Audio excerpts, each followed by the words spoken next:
Hey, welcome from Norway. Norway is here, and Chile, and Florida, and Canada, and California. I love this. This is the most joyful thing, is to bring so many people together. But the truth is, we all have the same sky. We all have the same sky. And so it helps us to have a common language, in a sense, that we all have. We all have access to, and we all can learn. And so I'm so proud of everyone, because yes, it's a lot of energy for me, but I know all of this information. I know it like the back of my hand. I could probably teach you this course sleeping and have the best time ever. And I don't say that to be arrogant. I say that because when we truly know something, it's a gift we can give to others, right? Who do we listen to? Who are the best people to listen to? Those who have what we want and have been where we are. And so those are the best teachers. And I would imagine that on some level, we're very similar. If you found me as a teacher, we have things in common, right? And so I can bring you information of, thank you, coach. I can bring you information from over, gosh, 25 years of experience looking at these charts, talking to my mom about compatibility between people. As a teenager, okay, a little secret here, I got into astrology, astrologia, because I found love.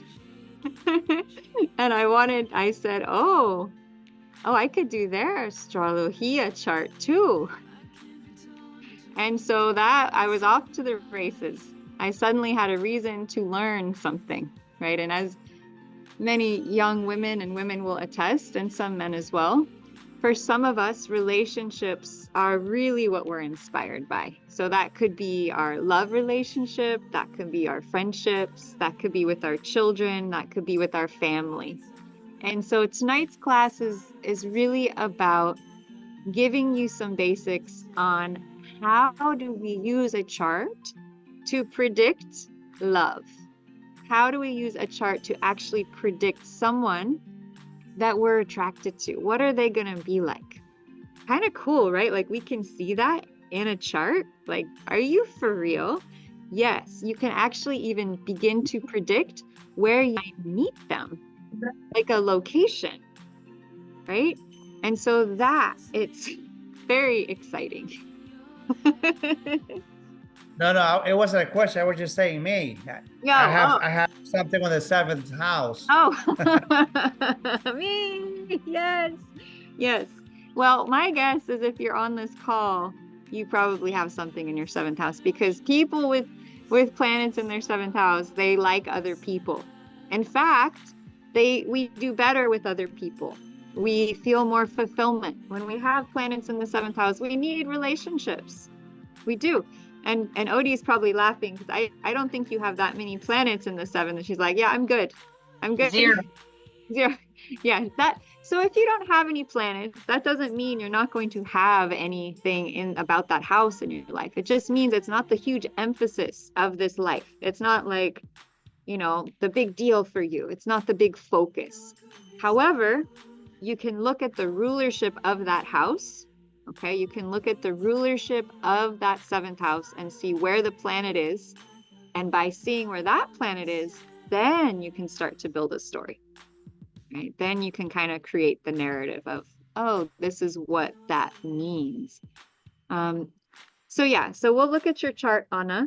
Anyone else have anything that they're just super curious about relationships and what the chart can show? I'm curious to see what people are excited about. Yeah, Odie, go ahead. If we get the chance to look at my chart tonight, I was looking, you told us everything on the axis to the right hand side was relating with external and others. Yeah. Most of them are empty, but those that do have planets, they're all, not even one, they're all retrograde. What does that mean? Yeah. What? Okay. Right. So a lot of people have some retrograde planets when they were born. Most everyone. So that's not uncommon. That's fairly common. what it means, what do they mean? I've noticed that they tend to mean that we have things to resolve, and what those planets' energies are and what sign that they're in can give us a sense of things we're here to finish up, like karma, right? Samskaras, things that we carried over as on our workload, things to accomplish while also attempting to live a life and provide for ourselves and eat and, have a life. So they can tend to be deep, like deep things. And so that could be why there's not so many energies on that chart, as you might have some deep threads that you're resolving.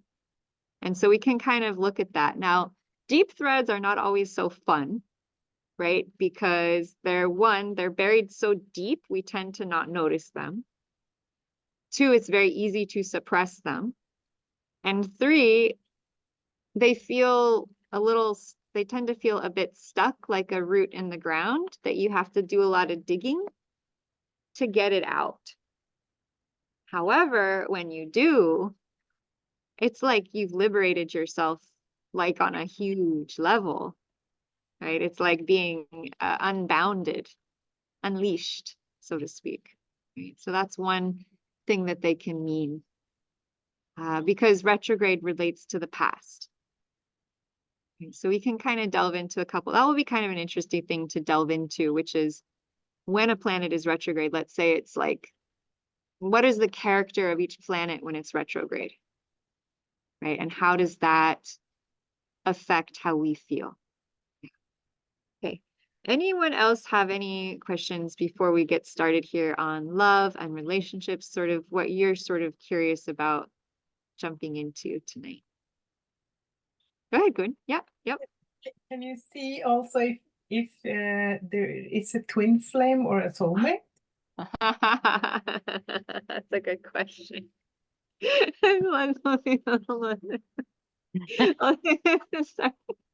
I, oh gosh, why am I laughing? I don't know. I am laughing because yes, you can. And yes, I have thought about this a lot. And so I just was unprepared for the question, because one of, I think, my future coaching sides is actually assisting people into soul love partnerships and assisting them to clear the blocks between them and their soul, their divine partner. It's an uncanny gift, and it tends to show up in just friends and people I'm close to. I suddenly become involved in their connections, and then they get back together and they call each other and they talk again. I'm like, oh, yep. So it's just a little bit of a gift. And I had one client, oh, this was a good one, you guys. This was so good. I did a session with him. We're working on his love relationship. It was so sweet. It was so touching. He's so in love with this woman, like on a soul level. And we finished the clearing, and he gets a text message that she's outside his front door. And they had not been talking. And I was just like, and that was the same day. Sometimes I do sessions out in nature, that this huge deer with antlers was walking around me while I'm doing this call with him. It was like another dimension. So when you asked me that, I don't know, something kind of clicked in my brain around how special of a practice that would be, to focus in on that and hone in on that with the soul partners. I would say, to answer your question right off the bat, like how would you even maybe see that? Is that I would imagine that people who the divine partnership is a big part of their life path may have a lot of planets in the 7th house, which is partnership and relationship. Now, if you do not have any partners in the relationship house, I would imagine that the right partner for you would have a ton of planets in the 7th house and would be your mirror. So there could be someone out there, OD, who would have a ton of things on the right-hand side, who would it would be like a puzzle. And so that might be a sign, if you met someone, yeah, that Oh, you have exactly the places I don't have anything in my chart. Oh, that's interesting. But love is such a multifaceted thing, especially soulmate and twin flame love. Okay. And so another thing to look at is our own identity and our connection to self-love. So looking at our soul planets, our soul purpose, are we aligning to our soul purpose? Little secret. If you are here to have a divine soul twin flame connection, chances are you will have to be plugged into your soul purpose before that could ever become a solid reality. And so the study of the midheaven, the sun, and then the other soul planet points that I will be sharing in my upcoming masterclass are very helpful. And I can't give all of them away because I have to leave something that I haven't shared with you yet for my training. Okay? But it's all about us. And then the partner, the seventh house is the mirror, right? They're really just a mirror. And so what we're looking at when we look at the seventh house is what will our mirror be like? What are the characteristics of that mirror? And then we typically meet someone and they're like, oh my God, they're exactly like what I was looking for. Oh, well, that's kind of nice. Nice to meet you. Okay. So yes, and I would say with twin flames and soulmates, one of the best ways to see it in action is to see both the people's charts. Because you'll probably see things crossing like this. Dun, dun, dun, dun, dun. They'll have like connections and like perfect, like kind of like they may have sun and moon together, right? More than likely. Or opposite. Yeah, go ahead, Anna. Do you have a question? No, I was just gonna mention, so it's like you said yesterday that if you have the sun and moon in the same sign, something like Or that, right? opposite. Or Or opposite. opposites. Yes, Okay. and in fact, it's the opposite that's way sexier. Yeah. Yeah, because men and women are in polarity already. So sameness is good. It's going to be profound friendship at a deep level. But when they're opposite, oh my word, it's like that positive and negative battery repeating itself between the energetics of the sun and the moon. Yeah, this is my passion project. Today, I didn't know how to get it out to everyone, but today is really like love and relationship is my passion for helping relationships and partners really see how they fit together. And also for people who are single to get a better idea of how love might land in your life. So I'm happy you all are here. This is the funnest night for me. And so I will get started here. Our information is reaching out. I apologize. Hold on a second. So I don't know. Oh, I see what happens. When I post onto YouTube, it immediately opens the YouTube channel page. And then all of a sudden it will start playing. I don't know why. So my apologies. Okay, there we go. That's good. Welcome everyone on YouTube. Feel free to comment or ask questions. Okay, so here we go. We're going to just do a little introduction, officially start the class, and then woohoo, we can get started here. So now we've gotten the idea in terms of what all of you are interested in learning about. So here we are. We're on day 5 of unlocking the oracle of your Thru the Stars chart. And tonight is all about love. It's all about relationship and compatibility. And how do we find that in our chart? And how do your charts reveal the potential identity or way of being of your partner? And so I've been studying this very closely since I was about 15 years old. And I've been watching in my own relationships and in those that I see their charts with. And I have noticed that one of the things I'm going to share with you tonight to be highly predictive of whether or not those two people can make it through the long haul. And if they don't have that one thing, there's typically this other pattern that I've found. So there's like two main patterns I've seen that really seem to be like glue. And so I'm going to share those two with you tonight, which is exciting. This is powerful information. So hold on to your seats. We're going to unlock the Oracle of Love tonight. Oh, that's a good name. Oracle of Love. We're going to use the gears of this astrological chart. Remember, there's how many different components to make a chart work? There's the signs, there's the aspects, there's the planets, the houses, and they're all just gears of a clock, like a Rubik's Cube, and you put them together and you get the whole story. So I'm just going to briefly share a short video of clients that I've worked with around the energy work that we've been doing over the last couple of nights. So you guys have experience, you've noticed that's pretty powerful, right?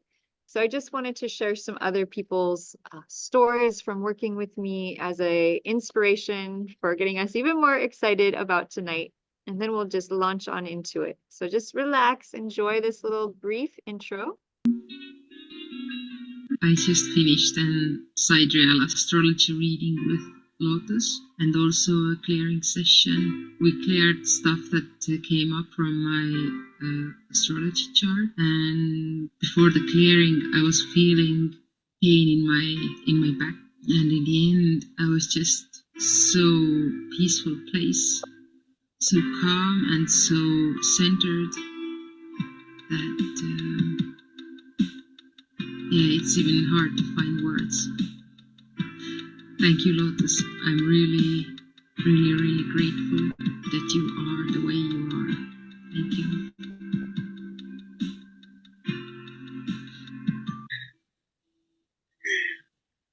I would not believe it. Somebody told me that this is possible. I would not believe, Lotus. I would not. Seriously. Wow. Yes. I can fly, I can swim, I appreciate it, and it's mind-blowing. I don't even know what to say. I'm speaking. Thank you so much. In so much of the work that we did together, where you helped me, I'm emotional now because it is maybe coming full circle.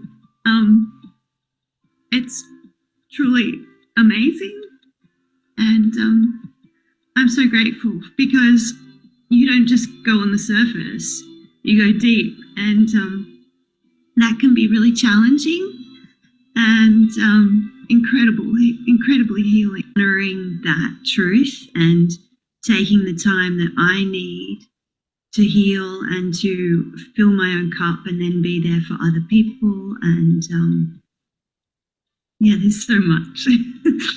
I'm so grateful, Lotus. So grateful. I feel so good. Wow. Awesome. Thank you so much, Lotus. You have confirmed to me what I thought, that we are on the right track. We really are. We really are. Yeah. Oh man, thank you so much for this. Changed my life. Lotus, it's been almost a month since I had my last session with you. I had 4. And I wish I could put in words what it's been like this last month. I don't know that I could, but I want to attempt to do it. I just feeling a lot lighter. I'm not feeling the closed area that I used to feel in my throat. I feel like I'm more open, more able to express myself, which was one of the things I told you. Amazing how I'm feeling now. And it's been for a whole month. I thought, oh, maybe after a week it will go away. But I haven't had any of those feelings of being closed and not able to express myself.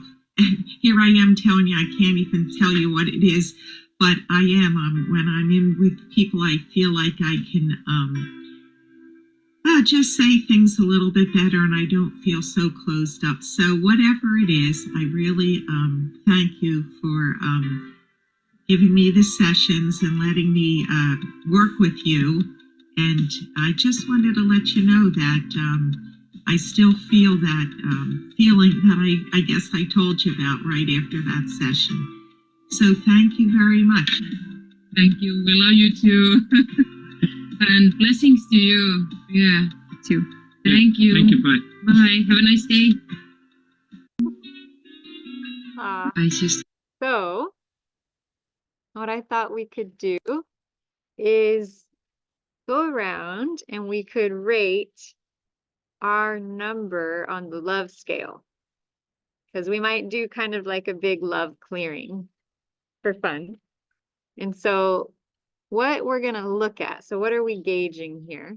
So on a scale of 0 to 10, how fulfilled we feel in our love life. And I don't know, Coach Gio and BB, maybe you can enter into under different names so that you can have anonymity. No, I'll say 0. Time to recycle. What? 10. Yeah, I didn't even give the right numbers here. Hold on. You're getting in trouble here. 10 being you feel amazing about your love life. And 0, you don't feel good at all. Okay. And this could be like, let's say you're single, you could still feel great about your love life. You could just feel great. I just feel great. I'm at a 10, even though, or you could be in a relationship and be at a 2, right? So it doesn't matter whether you're in a relationship or not. And if you don't feel comfortable sharing because your husband or wife is here, I understand. And you just get your own number and write it down. Oh, we got it. We got like an 8. All right. Okay, Coach, you got an 8 rating. That's pretty good, man. Way to go. Good job. Okay. So, okay, we got a 7. So we're just going to get these. We got an 8. So people are feeling pretty good about their love lives right now. That's good to know. That's good information. So ideally, I'm at a 10. Who's at a 10? Way to go, Odie. Yeah, I'm a 10. Peace and joy in my heart. Wow. You might just have to you might attract some love in at this level. On behalf of my friends. So, 8 and 9. So we're going to do a little clearing of throat, clearing of energy by the end here. And just, we'll see where we're at the end, because one of the things that can happen with the chart reading is that when you know information about your partner, it can help a lot to create more acceptance and more love for each other. Like I was with my parents and I was giving them a hard time because they're separated for 30 years.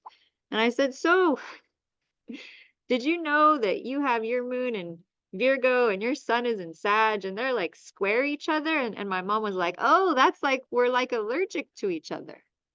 And they both had this huge laugh. They laughed so hard. And it felt like they got through whatever their stuff was with each other. It was amazing, and it was just acknowledging, yeah, we have a challenge with our ability to connect. And that's okay, right? And so sometimes it can be as good as finding out, oh, we have some really great aspects. Oh, well, I wasn't focusing on our good stuff. I was focusing on the challenges. And now, because you're reminding me about the good stuff, I'm changing my focus. And now all of a sudden, I'm going from a 7 to a 10 or whatever, right? And so it's all about what we focus on. It is in relationships, and it's all about communication. So without further ado, let's get into this. Let's talk about love. Let's get your love questions answered. I'm excited. How about you? Yeah. So, and this is great because this is from a couple who were in my very first masterclass. They're actually out in Finland. So in my first masterclass, I had a married couple and they were awesome. They loved the class so much. And I loved what Pyrette had to say. She said, I'm so grateful that Lotus was able to teach us today. So powerful. I'm still amazed at what information can be accessed about a person from just looking at the real position of the sky elements at the time of one's birth. It was all worth waking up at 3:40 a.m. to participate. Thank you, Lotus. You are amazing. And so thank you. Big appreciation to you, Pyrette, and to you, Tanu, and to everyone who gets up early across the planet to watch this. Thank you. I'm so honored. I'm so grateful that you're all here. So without further ado, let's get into the heart of things. Let's tune into love and how it is found in the astrological chart. Okay, and what are we going to look at? Oh, yeah. Love, love, love. Love. Okay, I'm going to see here. Na, na, na, na, na, na, na, na, na. Christy, you're up first, my friend. Okay, and I don't think we got to you last night, so that's perfect.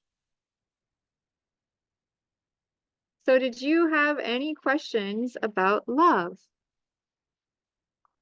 I'm sure I have lots. I don't know right exactly at this moment in time. I was caught off guard. I have little neurons distracting me. So that's why I've kind of been like, I've been listening, but I had my phone down, you know? Okay, well, would you like to go now or you want to wait till later? Do you want me to have a specific question? Well, why don't you just allow yourself to remember what you were gonna be interested to ask? Okay.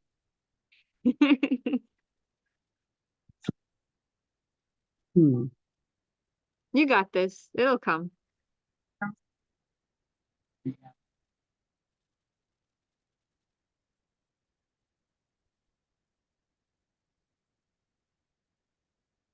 Okay, we'll come back, Christy. You come up with a question. Okay.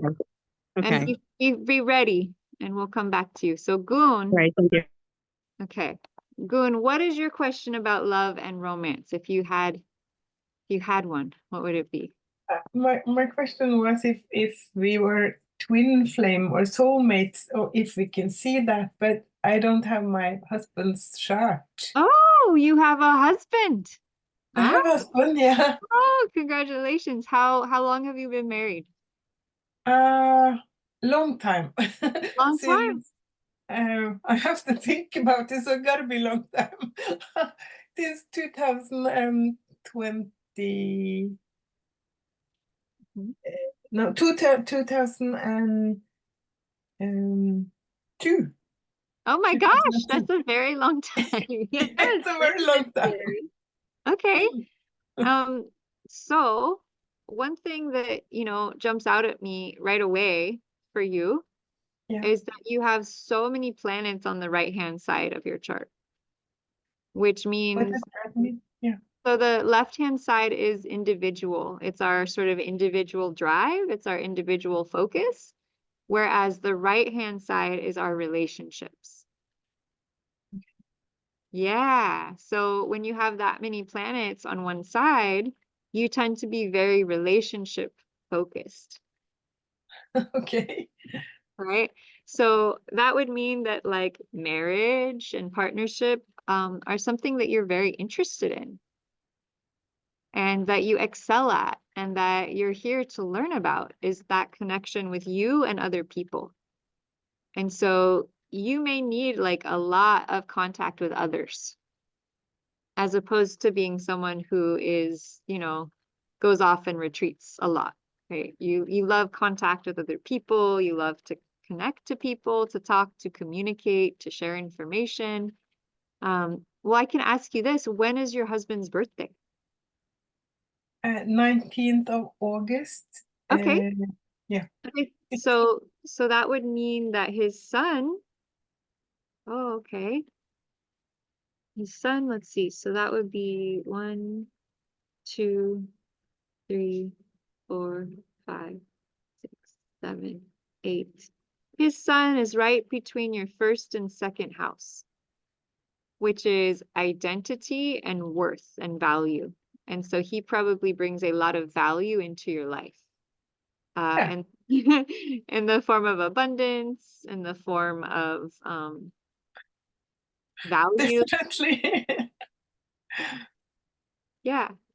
You want to tell us a little more about that? Well, I don't work at the moment, and he do all the working, so he brings in all the above. All right. Well, awesome. He's designed to do so, right? That's where he lights up your chart, is in the house of money and finances. So, awesome. I wouldn't feel bad about this. I would just see that as you know, what you are learning about. This is interesting because your midheaven is in a different house than most people. So it's not in the 10th house, it's not in the 9th house, it's in the 8th house, which is other people's money. Really? Yes.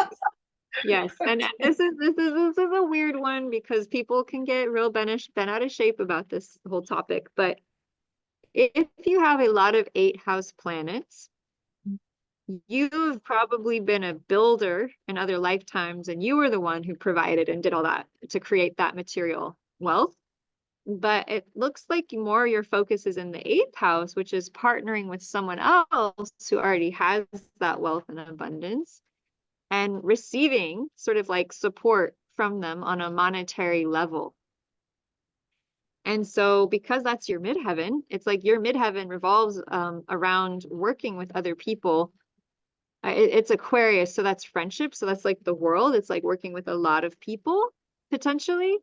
But them supporting you, right? Them providing for you, you not being the one making all the money, but rather receiving it. And so maybe the big lesson you're learning is about receiving, as opposed to needing to be the provider this time. Not that you won't be, not that you can't be, but looking over at your 7th house, you have the sun there. And so this is an interesting lesson. So whatever planets you have in your 7th house, they relate to what your partner will be like. Okay? Okay. So the fact that you have the sun there means that they'll have a sunny energy. And your husband, sun sign is Leo, which is the sun. That's true. His sign is Leo, yeah. Yes, yes, yes, yes, yes. And so the planets that are in the 7th house often describe what our partner will be like. Amazingly. Yeah. Wow. So if the sun is there, they're going to be big, they're going to be bright, they're going to be shiny, they could be a Leo sun sign. That's what it can mean if you have the sun in the 7th house. You also have Mercury in the 7th house. So he's probably both shiny and bright and has big energy. And he also is a communicator. Yeah. So yeah, he does a lot of communication. Yeah. And then it's in Capricorn, which is business and mastery. And so he's probably very successful in the business world, shining and being like a leader, being like the head, and communicating. And so that's what we see here in your 7th house of partnership. Now, what's really interesting is that you ask about twin flames and soulmates. And so there is one house in particular besides the 7th house that I always go to when I'm thinking about twin flames and soulmates, because one of the things that can happen with twin flames and soulmates is a divine love connection, like tantra, sex, intimacy, all that kind of stuff. And so the house related to that is the 8th house.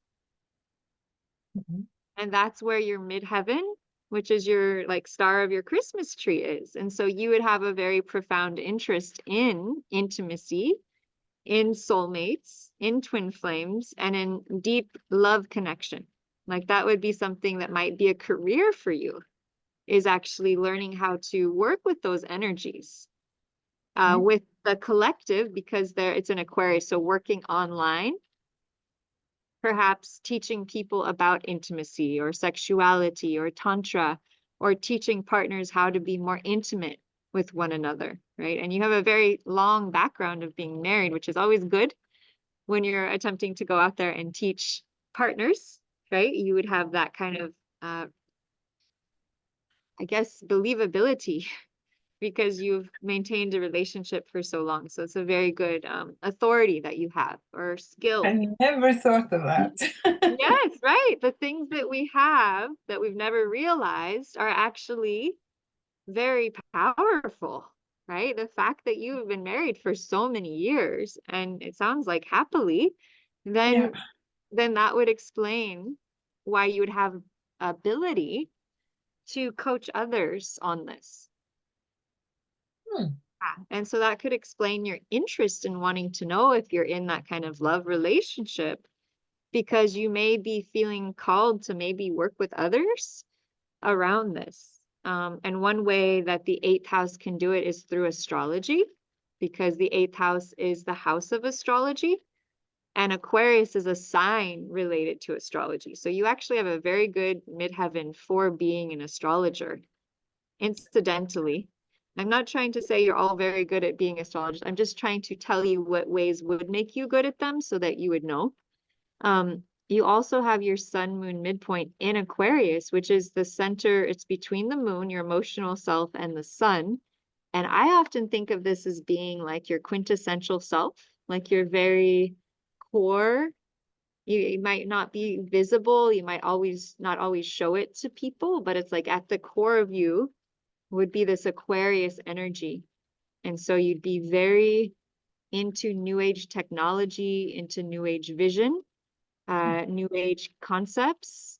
However, it's in the 8th house, so you'd also be a bit mysterious, a bit secretive, a bit private, a bit hidden. So it's an interesting combination, really. It's a very interesting combination, but it's very beautiful. It's very beautiful, and it makes sense that you would ask that question because it's the house of intimacy and love and tantra. It's the house of tantra.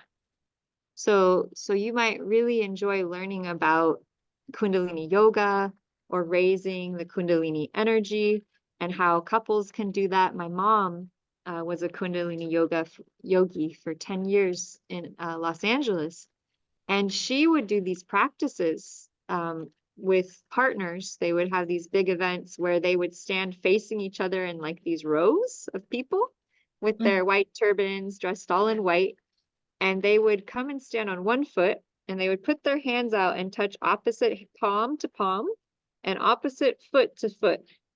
And then they would do like a breath practice, like breath of fire, like for an hour, and gaze into each other's eyes for hours. And that is like the epitome of 8th house tantric intimacy building, energy moving, couples, partners activity. I know most people have never heard of this. Oh, really? Yes, I've heard of it. You have? Okay, good. So it's there you go. There you go. So that would be something for you to investigate that might turn on some light bulbs in terms of your work and your purpose and kind of what you're here to do, right? Which you may have never thought of before. No. Yeah. Wow. Okay. Any questions still? Well, yeah, I still wonder if I could figure out if he's a twin flame or a soulmate, but I think what you said was that it is a big chance of that, but I need his chart to kind of see that, or? Right. Yeah. So in terms of predicting like long-term compatibility, the having both charts is very helpful. The fact that his sun is in Leo and that you have the sun in your 7th house tells me that he satisfies a requirement that you have in terms of what you're kind of looking for in a partner. Yeah, I'm satisfied. But in terms of twin flame and soulmate, it definitely is very helpful to see both charts. Yeah, and in future, I think this day I should invite as many couples as possible so we can take a look, whoever's willing to join us, right? So yeah. But are you wondering if there's a difference between like a soulmate versus a twin flame in a chart? Yeah, if you can see it, I know it's a difference. Yeah. So here's what I would say about that. What is a soulmate? What is a twin flame? This is a big topic, right? Yeah. Well, my sense with the soulmate, and everyone has a different point of view on this, is going to be someone that you're compatible with, that you could work well with. Maybe you have a lot of harmonious things, but I don't think you're going to have necessarily the same level of activations in the chart. Like you might have a lot of planets being in a harmonious relationship, like what is called a sextile or a trine or a square, which that square is not very easy, but a lot of trines, maybe like similar elements, similar energies. It's easy to get along with them. However, you might not have like the magnetism, like you might have more polarity with like a twin flame. Like things are directly opposite and there's a lot of them, right? You're like in total polarity to this person. And so imagine, you know, having someone that you're totally in polarity to is not a cakewalk. Because you're literally like two sides of the same coin with completely different perspectives on everything. Well, how do you live a life together? That's difficult. It is difficult. Yeah. So at the same time, though, imagine a positive battery and a negative battery coming together. Well, you could power, you know, you could power a small toy car, right? You could power something, you could move something. And so it has the ability to move us spiritually better than anything on the planet. Okay. Yeah. Thank you. So that would be, I would say that would maybe be a signpost for people like, okay, is this person a twin flame or are they more of a soulmate? Soulmate, more compatible, easier connections, but not as like magnetic. More like a friend. More like a friend that you get along with super well. Maybe has attraction as well too, but it's just kind of more basic. And then I would see a twin flame as like a chart where it's like, okay, so you can't walk across the chart without you two running into some kind of connection. Oh, yeah, okay. Some harmonious, some challenge. Yeah. Good question though. That's a great question. She has A1, which is Cupid on the 7th house. So that's also a good sign. Right. So yeah, so that would be Eros, and Eros is the god of passion. So your husband would probably be very passionate. And in Capricorn, it would be lusty. Capricorn is a very lusty energy, very, you know, just kind of earthy, right? Just a healthy sexual energy, right? Just based like just, you know, how a man should be. Yeah. Yeah. Yeah. So that's, you know, you would look for a passionate man, right? You'd look for a passionate communicator who shines. Well, that he is like that. Thank you. Yes, yes. And next time maybe we can look at your chart and his. That would be fun. Okay. So, yeah.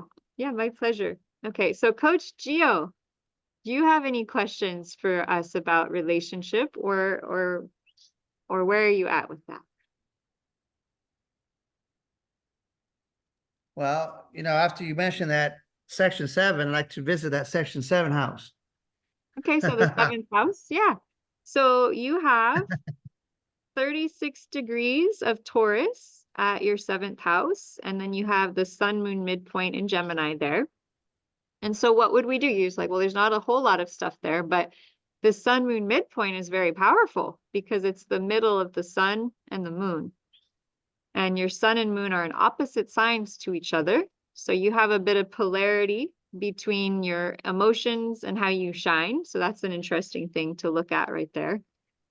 That can relate to maybe mom and dad. So sun represents dad, moon represents mom, being a bit different in terms of how they related with each other. And so the sun moon midpoint often represents kind of the child. So if the sun was the dad and the moon was the mom, then you're actually this sun moon midpoint energy. You're the third energy.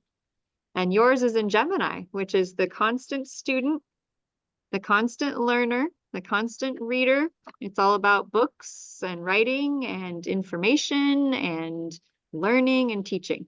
It's the flow of information, right? Which, knowing you, that sounds fairly accurate.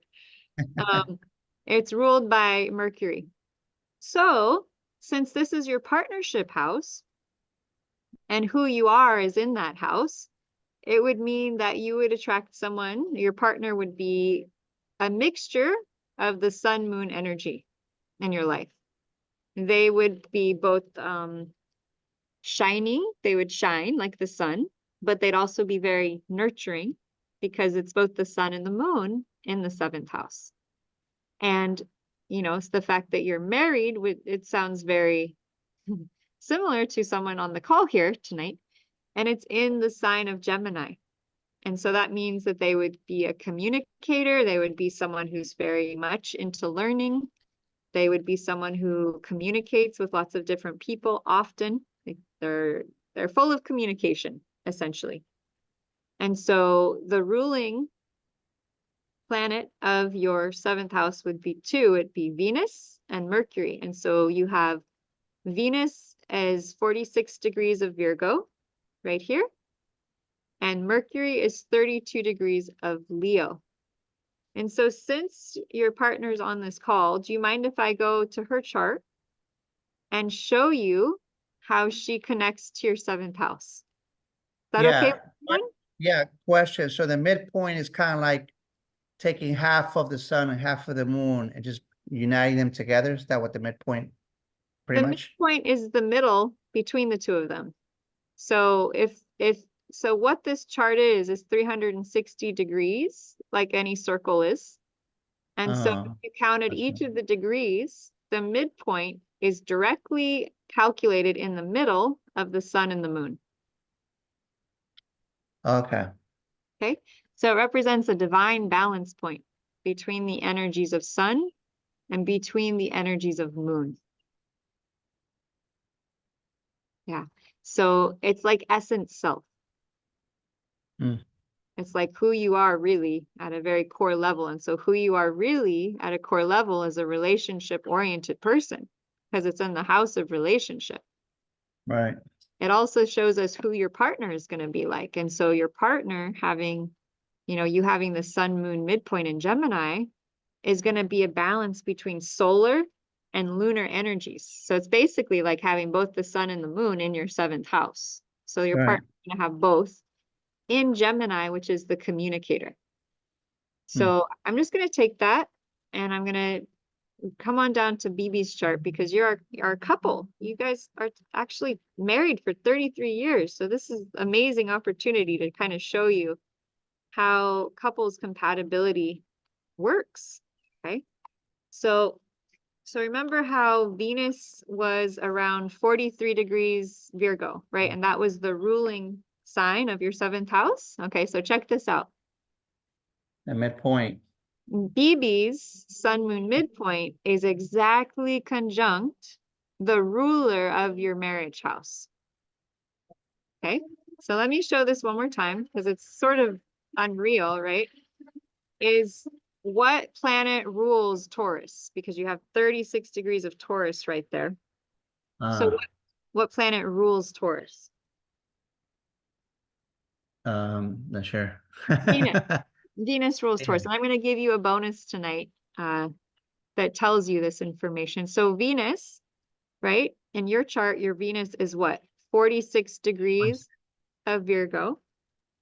And it's actually conjunct Jupiter. So you have the millionaire planet and the billionaire planet together in the 11th house of the world. So it looks like you could probably stand to make a whole lot of money out in the world because you've got the billionaire and millionaire planet right next to each other in your chart. Right. Now, what that tells me is that working with your wife, because she's your divine feminine, and you've got Venus, which is the divine reflection, and Jupiter, the divine masculine, might be your golden ticket. So as you work with her together through that connection and that collaboration, huge amounts of money. And so why do I say that? Well, let's go back to BB's chart. And look at this. She's got her sun moon midpoint, 44 degrees of Virgo, which is like her essence self, conjunct your billionaire and your millionaire planet. Oh, yeah. She's an incredible asset in your life. Like she activates your most powerful wealth placements. She's really important to your wealth and achievement, actually. In fact, the two of you might team up a bit more, and you might notice that your money flow increases exponentially, right? And so it's really learning how the two of you can serve the world, because Virgo is serving the world. And it's in the 11th house that you have Venus and Jupiter together, how the two of you can serve the world, because who she is activates those two planets. Her essence self activates those two planets. That's powerful. That's incredibly powerful. Okay. Yeah, she's all occupied on the, what is it, the 4th, 5th, and 6th house. She's occupied, huh? Well, she is activated. I wouldn't say she's occupied. I'd say she's activated. And so she's very good at taking care of her home and her family. She's very good at helping the children. She's very good at work and service. Okay. But she has Jupiter conjunct her midheaven. And Jupiter is the millionaire planet. Yeah. So she's also destined to potentially make a whole lot of money, right? Okay. So coming back to your chart, right? So the ruling planet, Venus, conjunct her sun moon midpoint. Right. And then we have a second sign. We have Gemini. Okay. And so Gemini is in Mercury. I'm sorry, Gemini. Gemini is ruled by Mercury. So the two ruling planets of your 7th house, Venus and Mercury. We'd look for where you have Mercury. So you have Mercury at 32 degrees of Leo. Okay. So then if we're doing partner analysis, we would go to BB's chart.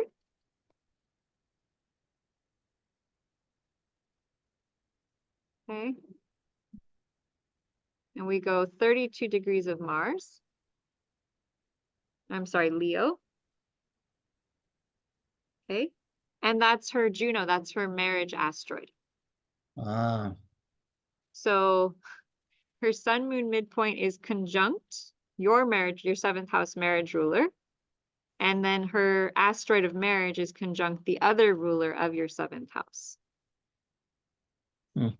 So that in itself are two very powerful ties for why you have been married for 33 years, right?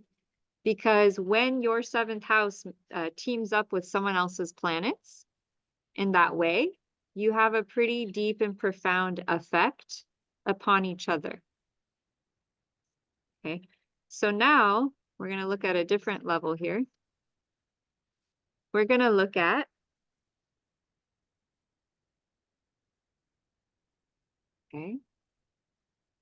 we're going to look at sun to moon.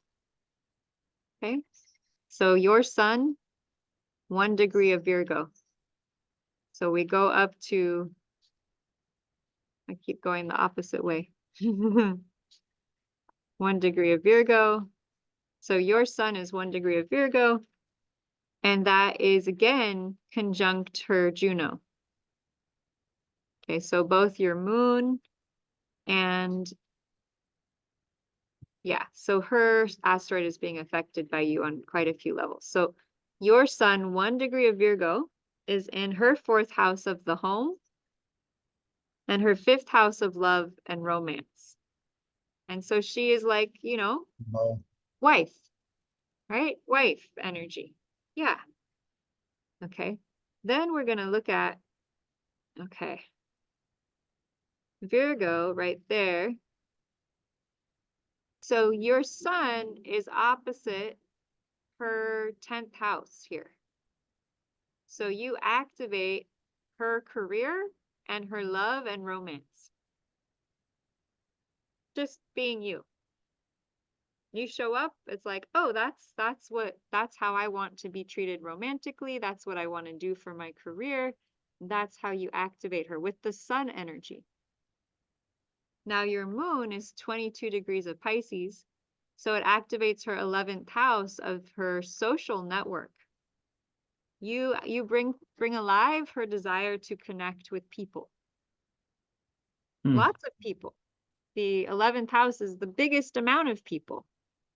So bringing her to events and cruises, that's really important, muy importante, because you illuminate that for her, right? That she doesn't have a lot of planets there, but you bring your planets and you nurture her connection to other people. Mm. You get to bring her out into the world, which is a huge gift. Yeah. And so her moon is also in Virgo, and your sun is in Virgo. Yeah. Okay. So your solar energy, your masculine energy,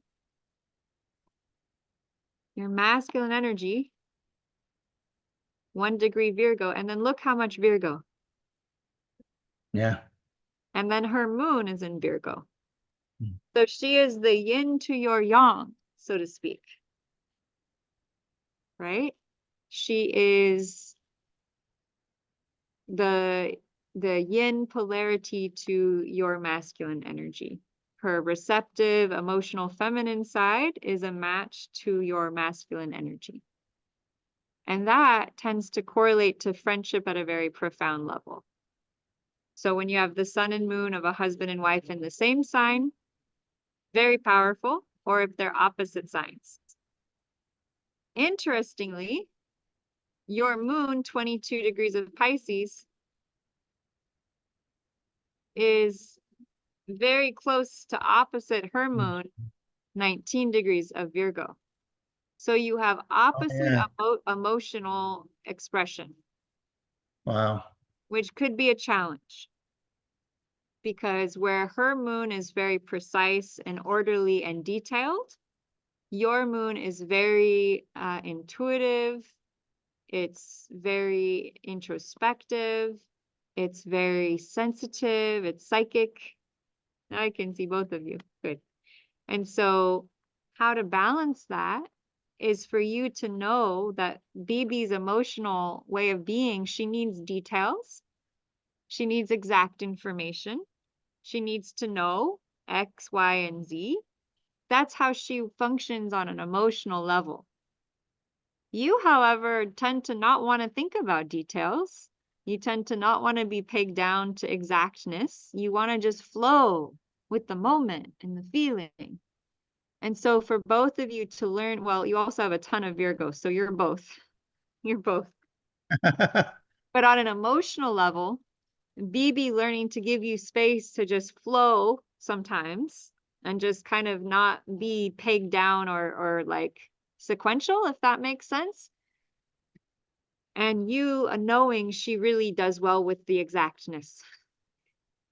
She likes to know the things. It helps her. She is running the home. She is running the family. She is running those things that you don't take care of. And so she needs exact information for her work because 6th house is work and service. She is very much devoted to the family on a very deep level. And she works very hard to see that it's successful, that everyone's happy, that everyone's taken care of. And that's what she loves. That's one of the things that she loves. She also has her son in the house of partnership. So she is very relationship focused. So it's very important for her to have good friends, girlfriends, other relationships, as well as her husband. So date nights are going to be very important to her. Because when the sun is in the 7th house, it's like relationship is such a huge part of who she is. Right? So I often tell married couples, do you have a weekly date night? Because if you don't, you should get one. It really helps. I used to take do nanny work for a married couple, and every time they went on a date, they came back with stars in their eyes, like they were 20 years younger. It was amazing. It keeps you young. It keeps you young, and it nourishes the bonds of the relationship. And her sun sign is in Libra, which is balance and harmony in relationships and marriage. And so Libras really value romance. They value flowers. They value beautiful things. They value going to get dressed up and going out to a nice meal. They value those things. They value art shows, things that are refined, things that are beautiful. And so my question would be, where do you have Libra in your chart to get some awareness of how this relates? Anna, did you have a question? Nope. Okay. Okay, so Libra. Yeah. So, oh, interesting.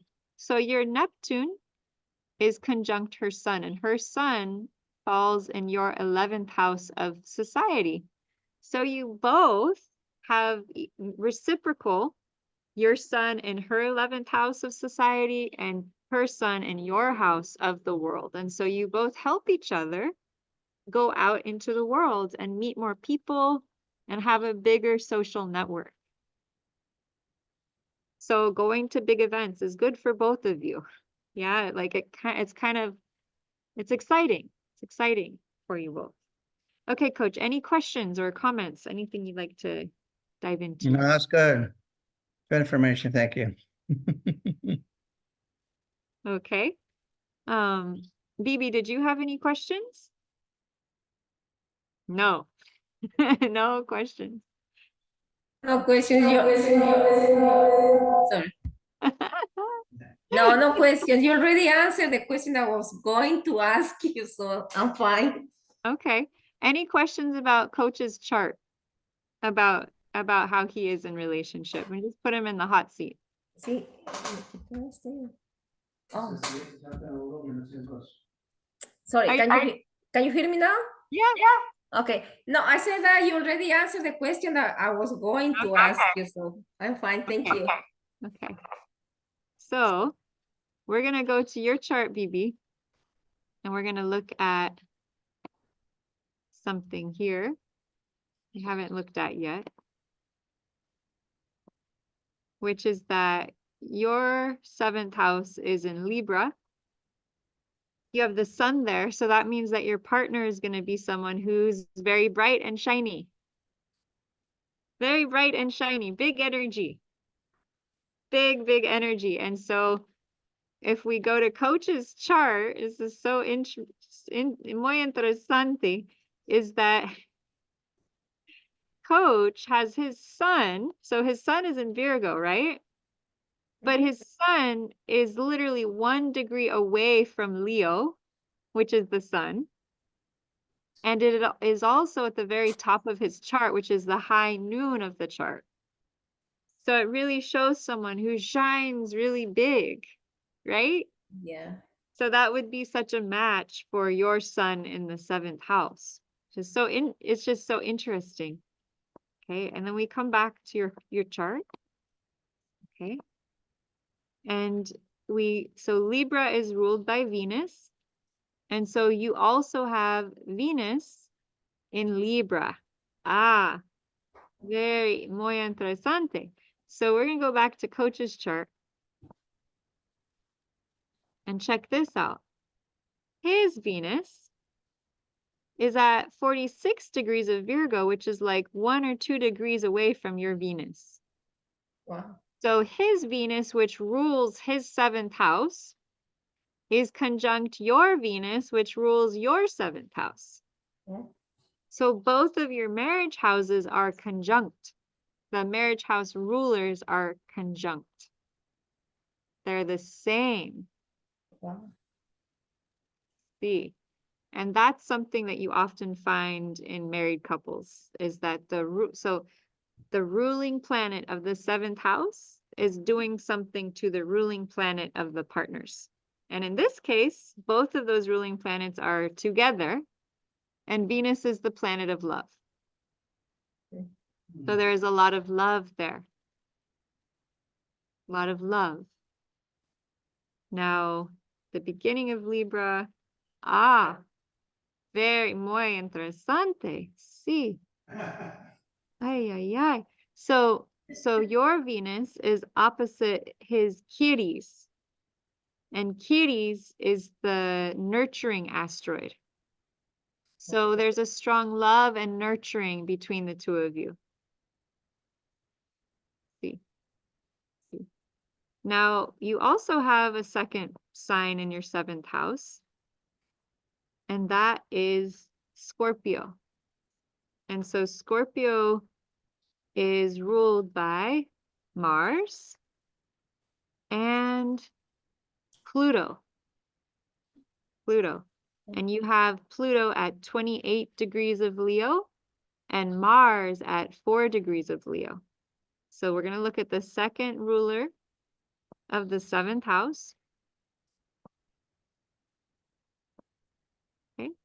And we're going to see, oh, his Mars, which is his masculine energy, is exactly conjunct about 4 degrees away from your Pluto, which is one of the rulers of your 7th house. Oh, wow. Okay. So Venus and Mars are the two planets of love in a chart, you know, attraction. And so to have both of your attractor planets, in your case, Venus to his Venus, and then Mars to your marriage house ruler, creates sort of like a strong attraction between the two of you. So it's not just emotional, spiritual, there's also like a physical attraction as well, which is muy importante for marriage. Very important. Okay, for love, for romance, those two planets are very helpful to keep the fires of romance alive in an astrological chart. Okay. So that's very interesting because the first ruler of your 7th house, BB, was Venus, and it was conjunct his Venus.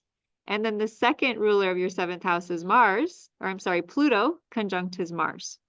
So your marriage house rulers are conjunct his Venus and his Mars.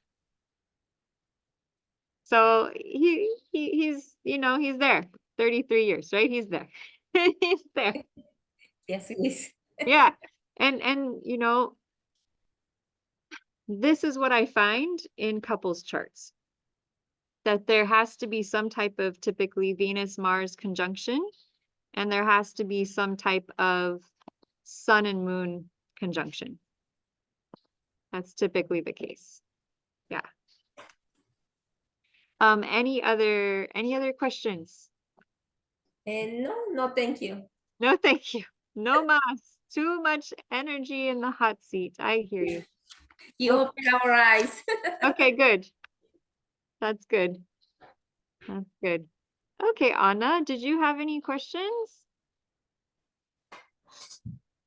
Yes, the huh? Yes. Yes. Yeah, I wanted to ask if you see in my chart, because I have an observation. Yes. The A1, is that my chart? Yeah, the A1, which is Eros, passion. I see that's in my 9th house. Right. And there's my Saturn, so I'm going to now I'm going through my Saturn return. Remember? So then in transit, I just remember that it's going to hit the A1. So is there a relationship between a new partner or the second husband or something like that? That's my question. Yeah. Is there love on the horizon, Lotus? Come on. So what's interesting here is that Saturn is discipline and Eros is passion. And it's in an air sign. So those three factors in the Rubik's Cube create a very different combination. So we've got air, which is the mind. It's more rational than it's emotional. We have Saturn, which is discipline and structure. And then we also have our good old friend Chiron right next to us. Chiron and Saturn are all retrograde, and so is Ceres. And so you have your passion asteroid in a bit of a hotbed of karmic past stuff, which means possibly why relationships have been challenged. So what I perceive with this is that you're probably an old enough soul where you've had enough challenges and traumas and dramas in relationships. So this is part of what it's showing you. It's saying, okay, you've had all these things happen. So you're in your second Saturn return. So chances are you've already burned through a lot of it. Mm. So what Saturn tells us is that as you master and you become a disciple to your own path and your own progress, you will have more passion in your life. It also means that the type of passion you're drawn to is fairly disciplined, right? It's fairly structured. You're not going to feel necessarily comfortable having like a super wild love affair because you're someone who really enjoys structure and safety and so that could be having a romance at an older age, like you were saying. That could be that second round romance that you're talking about, right? That later in life. So it's likely that the passion would come later in life, right? Because Saturn is age and time. Yeah. So it would be much more likely for you to have a successful, passionate love affair now than when you were younger, which is good news. This is good news. Now, what's very interesting is that Jupiter, the millionaire planet, of course, is here in Taurus. We're about to have the sun in Taurus. We're about to have Venus. We're about to have a huge Taurus extravaganza. And at the end of the night, I will reveal this huge wealth activation and when it's happening and why you might want to get excited. So stay online and I'll share that at the end. But at the moment, you're having a huge amount of planets rushing towards your ascendant. So by the end of May and June, you're going to have all these planets rushing into your first house, which is opposite your seventh house. Mm. So this is actually one of the times of year when romance would be highlighted for you. Opportunities would be highlighted. Potentials would be highlighted. So we're going to go, this is very muy interesante.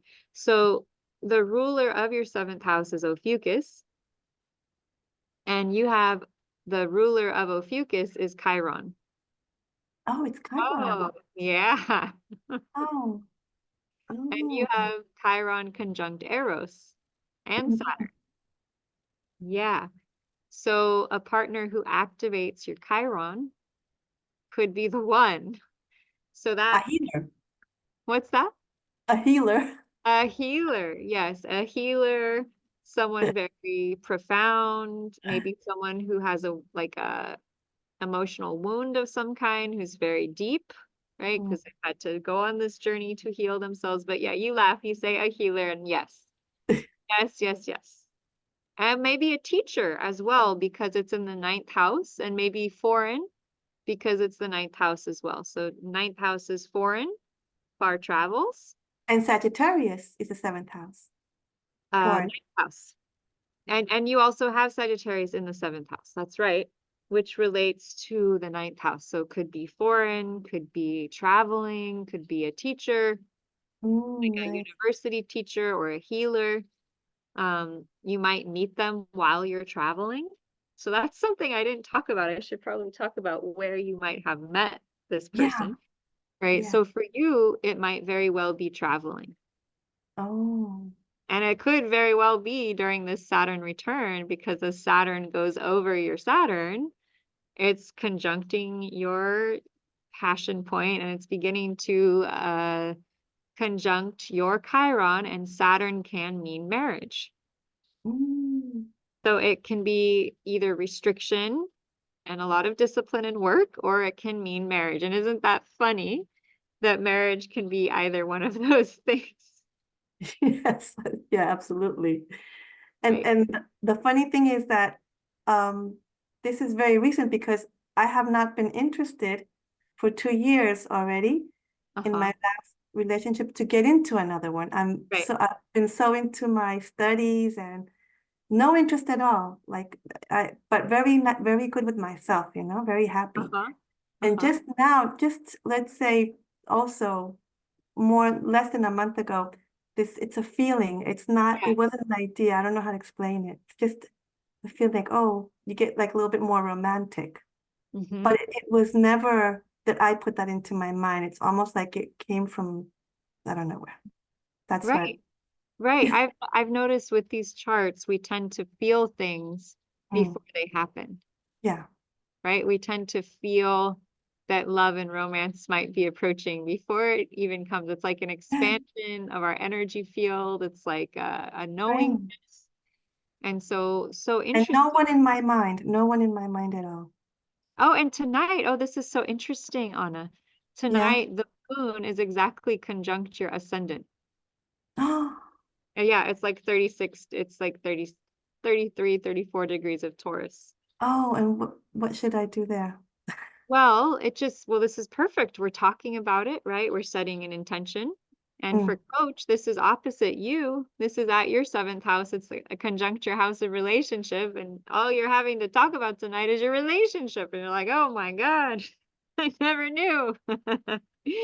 But how interesting that the moon aligns so amazingly well with whatever's happening. It's truly phenomenal. Yeah. So Wow. any other questions here? No, that was God. I'm very happy. Thank you. Because you confirm what I'm feeling, where I have no idea where that came from, because Yeah. like I said, now I understand the movements of the planets, how they're making me feel this that I had no way of understanding. Right. Right. So thank you very much. Yes. Yes. Oh, wait, one last question. Sorry. That comb that's in my ascendant, what is that planet? It's like a comb in my ascendant. Go down, it's right next to there's like a this comb. one. So that's Yeah. Lilith. Lilith is an asteroid related to Lilith. rebellion and like the rebel energy. It's all about essentially, Lilith was the wife of Adam. And so she was very rebellious because he wanted her to do something he didn't want her to do. And so she left. She's like, I'm out of here. She didn't want to put up with it. Okay. And so Lilith relates to not putting up with stuff that is not aligned to who you are. It's That's letting part of me then, right? That makes sense. I also want to point out that Jupiter is the ruler of your 7th house. Oh, yes, that's a good. What does that mean? That I have this? Right. So the millionaire planet is one of your 7th house rulers. So that means that your partner could be wealthy. It means that they could be a teacher. And you're going to have Jupiter going over your Jupiter next year, right? Jupiter is going, well, maybe not next year. I think so. I think next year. So that means that Jupiter returns. So you're going to have both your Saturn return, then your Jupiter return. So this year might be more challenging in some ways, but then next year it's going to be about a lot of expansion, right? And you're also going to have the sun, you're going to have the moon, you're going to have Venus all travel across your ascendant and conjunct Jupiter. So this is a very wealthy and very abundant and prosperous time for you. So everything you're working on, just, go for it, take action on it. Yeah, I am. Okay. Thank you. So that's what it means when you have the planet of the 7th house in the first. It's that energy in my life. Yes. So it means that your partner may show up and affect your identity in a big way.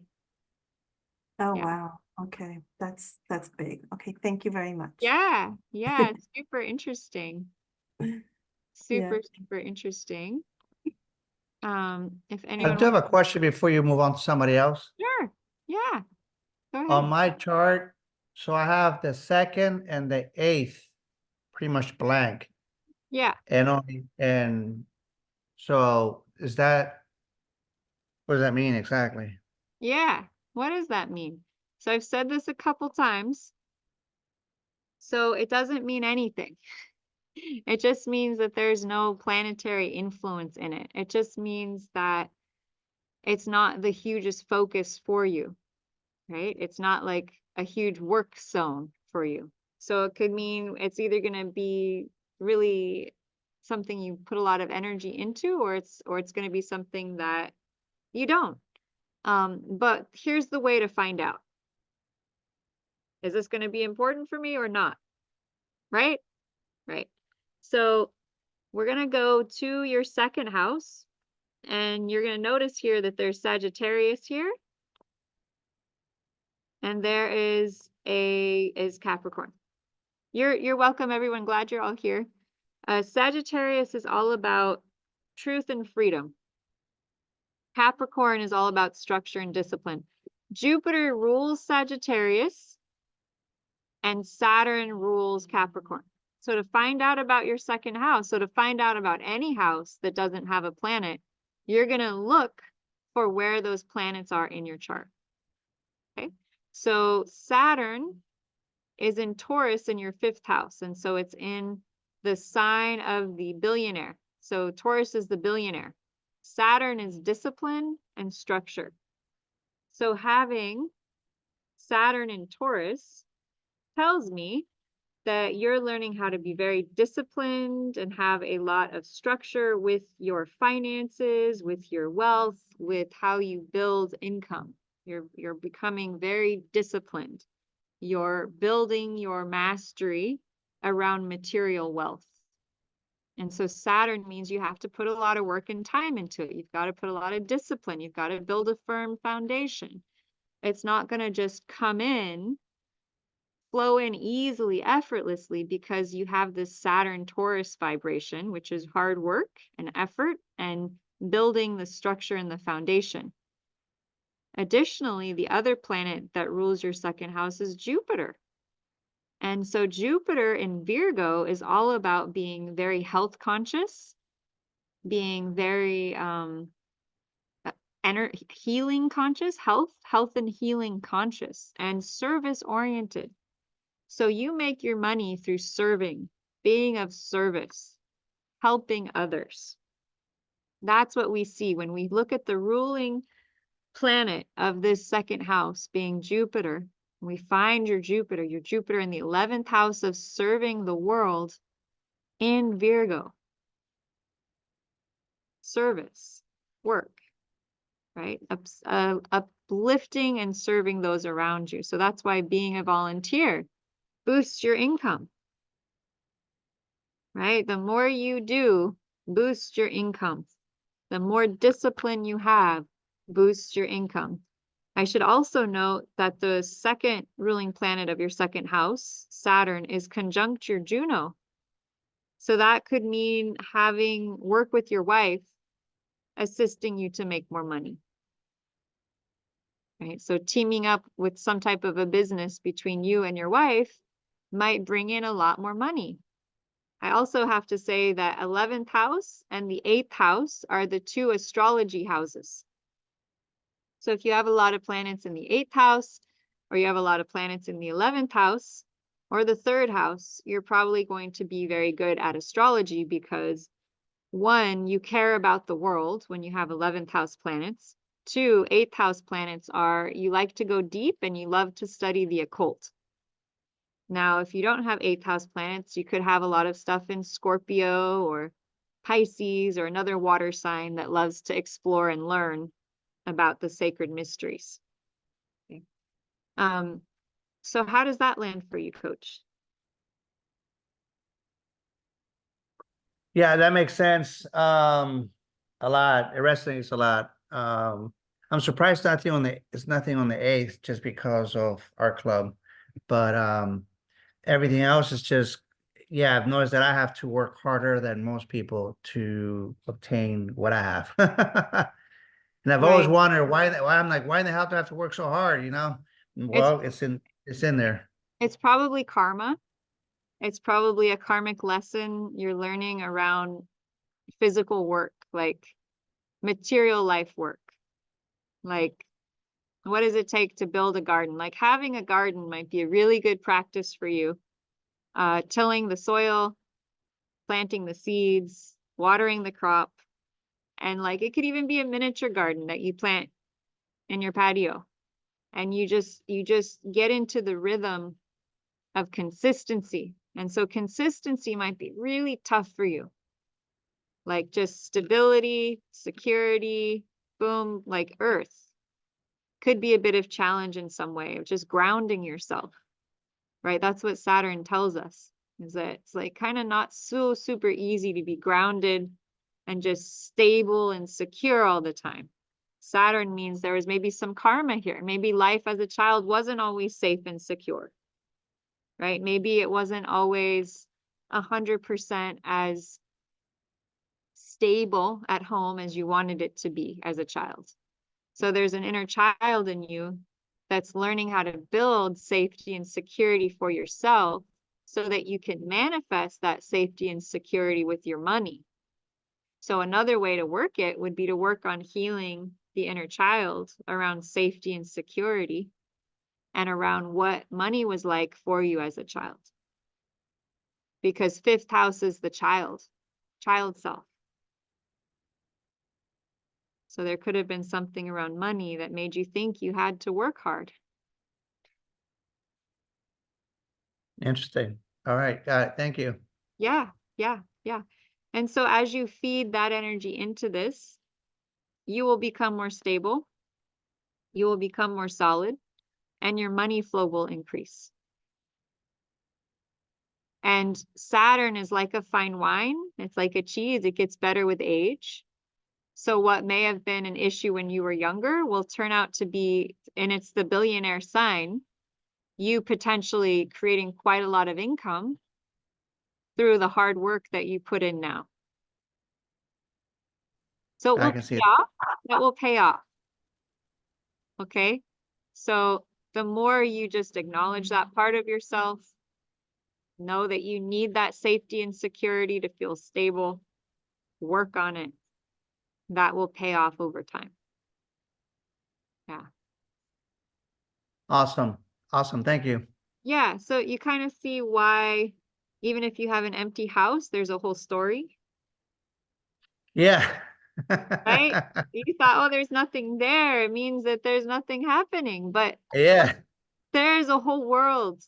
Once you learn what planets rule which signs, and then you go and find them. Yeah. Something else, huh? Totally. Yeah.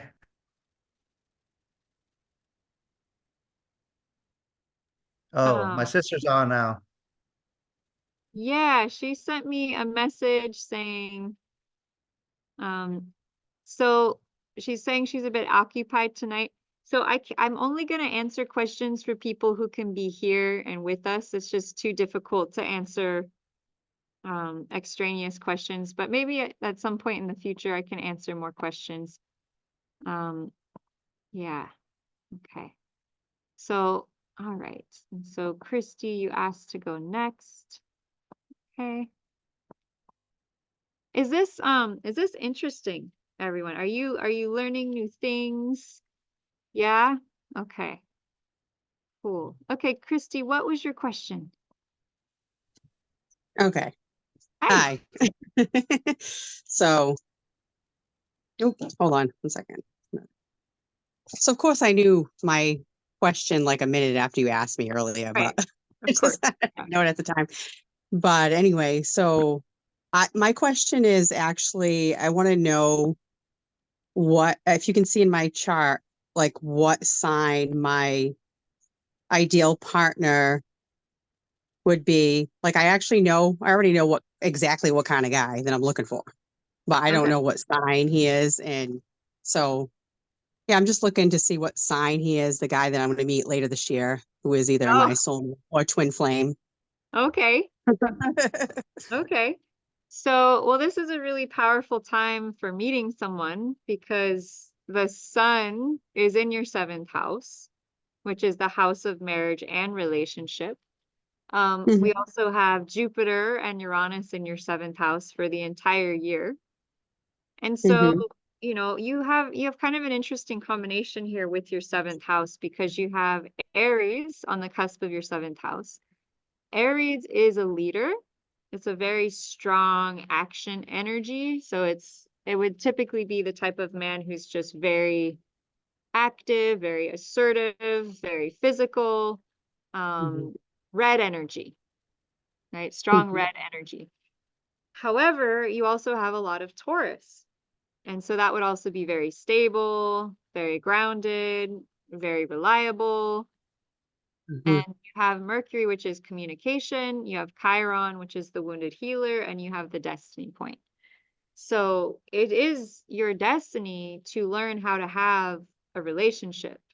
Now, it's not an easy thing for you, right? So when you have the destiny point in the 7th house, it's a challenge. Like, it's the weakest muscle.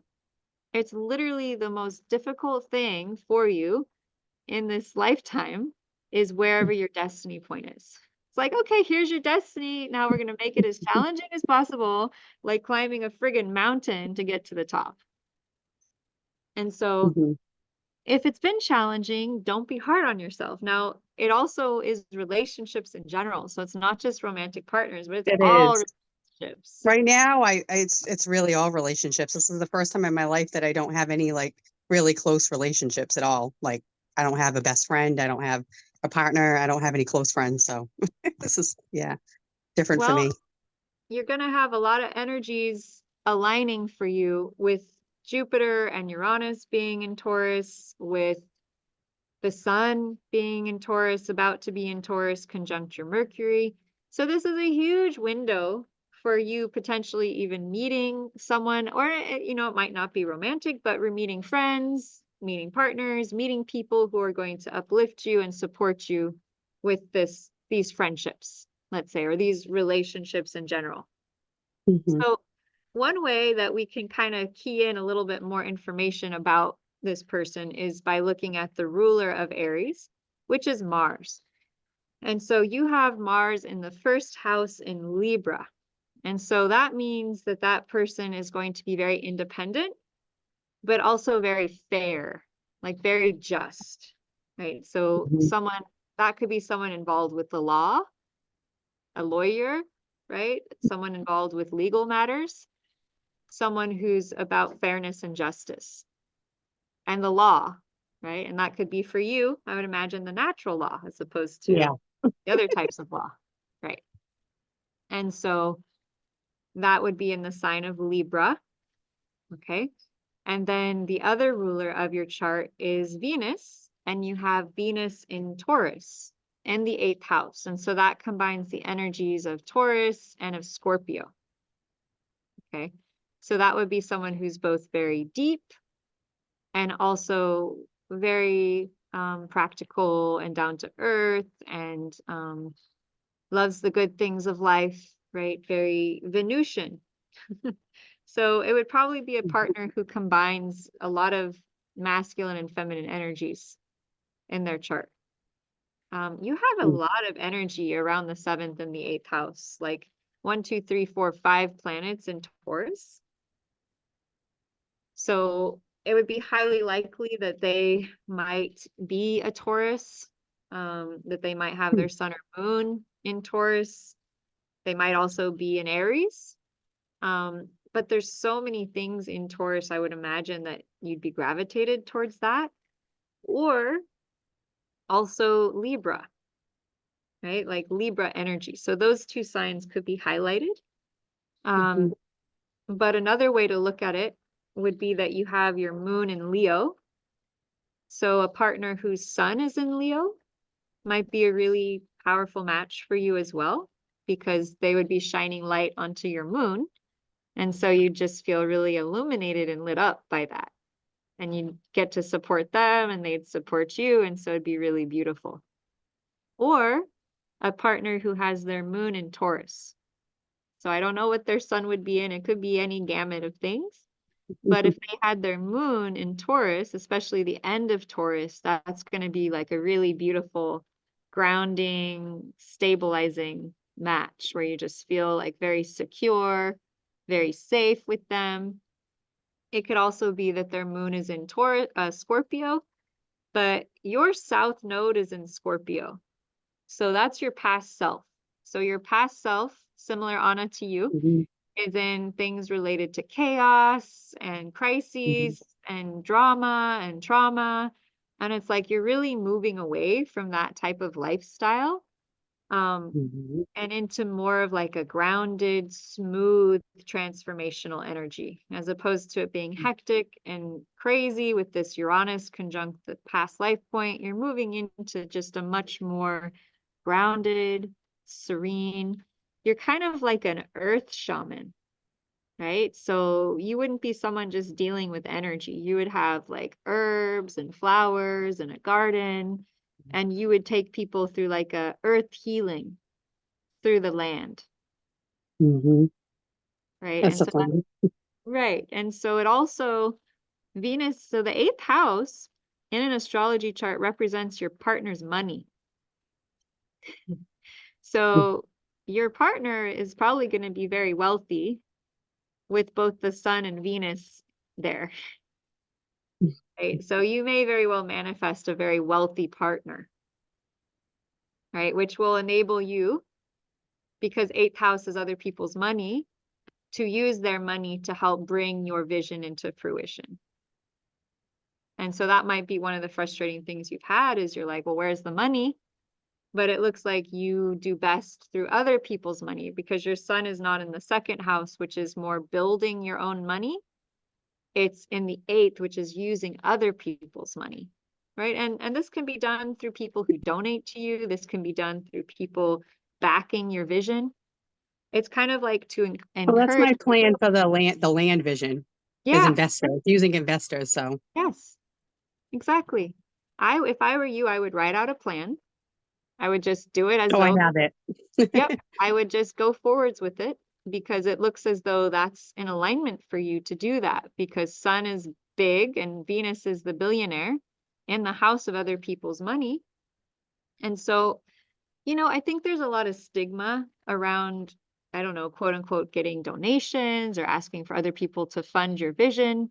But when I've studied astrology charts, if you don't have your sun in the second house, which is building that wealth on your own, doing the work, then it would make sense for you to utilize other people's wealth to help bring the vision into fruition and to let go of any guilt or shame or embarrassment and to simply go forwards with what your soul mission is. Mhm. And your destiny point is in Taurus, but it's in the seventh house of relationship and partnership. And so it's probably through relationships and connecting with other people that you're going to build the land and the vision that you want. And so, you've been an individual. You're very good at knowing who you are, right? You have a lot of planets on the left-hand side and a decent amount on the right. You have Mars and Saturn and Pluto. Like you're very clear on who you are. Mhm. South node in the first house, you're strong there. Like you said, what you're learning is about the relationship part. And so, doing everything you can to go out there and talk to people and meet with people and ask people what they're thinking and communicate with others and learn that process of communicating with others is going to be really powerful. I mean, your Chiron is conjunct your destiny point. And so I think one of the things you're dealing with this whole relationship thing is your biggest friggin' wound is in the house of partnership. So I would imagine that there is a past life trauma that was so friggin' deep and gnarly and painful. I'm getting like loss. And then I'm hearing like throat, like something around like speaking or singing or communication that hasn't been healed yet. And it probably goes way back, way, way, way back. And Yeah, my so, throat chakra is always blocked. It's always getting blocked. mhm. My glands have been swollen for like almost 6 years now. Uh-huh. So that would be a really good specific focus, like for a one-on-one, for us to just go deep on that and test literally how many lifetimes back did this happen, Mm. right? How many lifetimes back did the throat get blocked? What happened? Who was involved? And then literally begin to clear it. And it might take more than one session because Chiron is often multi-layered. But even just right now, talking about it, we're starting to touch on it. We're starting to bring some awareness. We're starting to bring some light. And Chiron, you know, the throat is a big one. The throat is a big one. When you have Taurus is the throat, right? So it would make sense that the throat would be the issue with Chiron.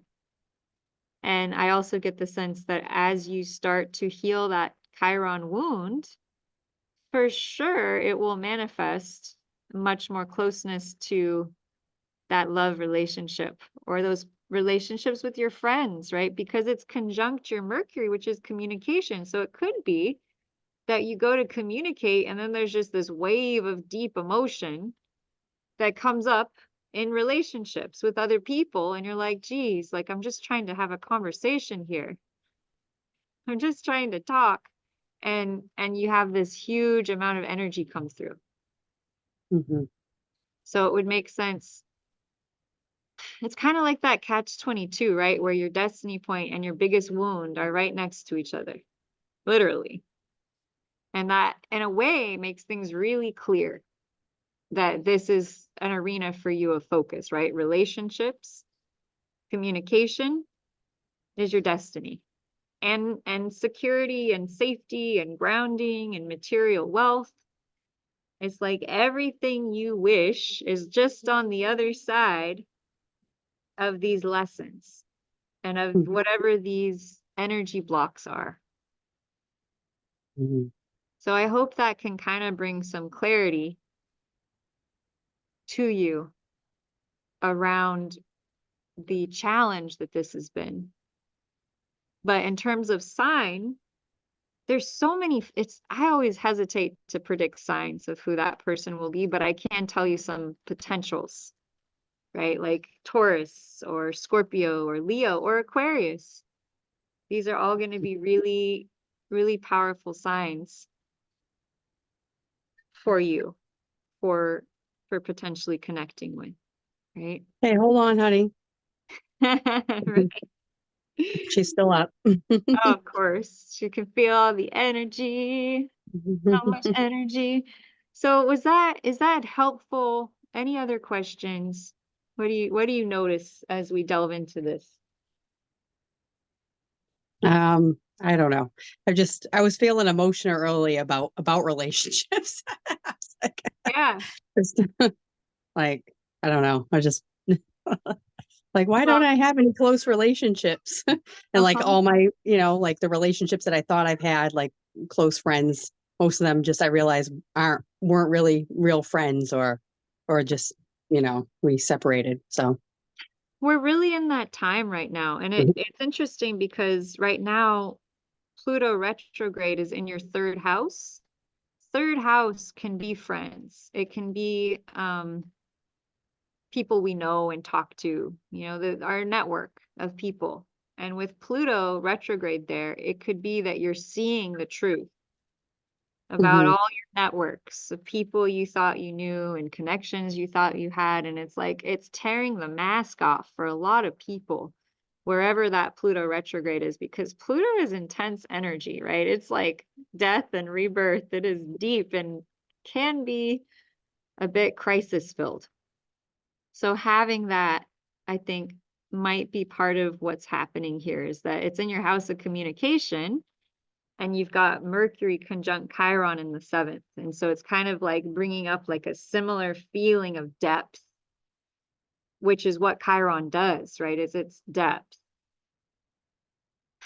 And so that emotion is an opportunity for what's coming next, which is more joy, right? But these deeper layers have to come up in order to be felt, in order to be seen, in order to be experienced. And it's intense. It's a lot, right? And so Jupiter, Uranus, all these big planets are right here in your relationship house. Oh, I can't hear you. I muted it because I was talking Oh. to Narayan. Yeah, yeah. So this is big opportunities. These are big opportunities. So those big opportunities are also bringing to the surface the very old buried trauma that's there around connection and around relationship.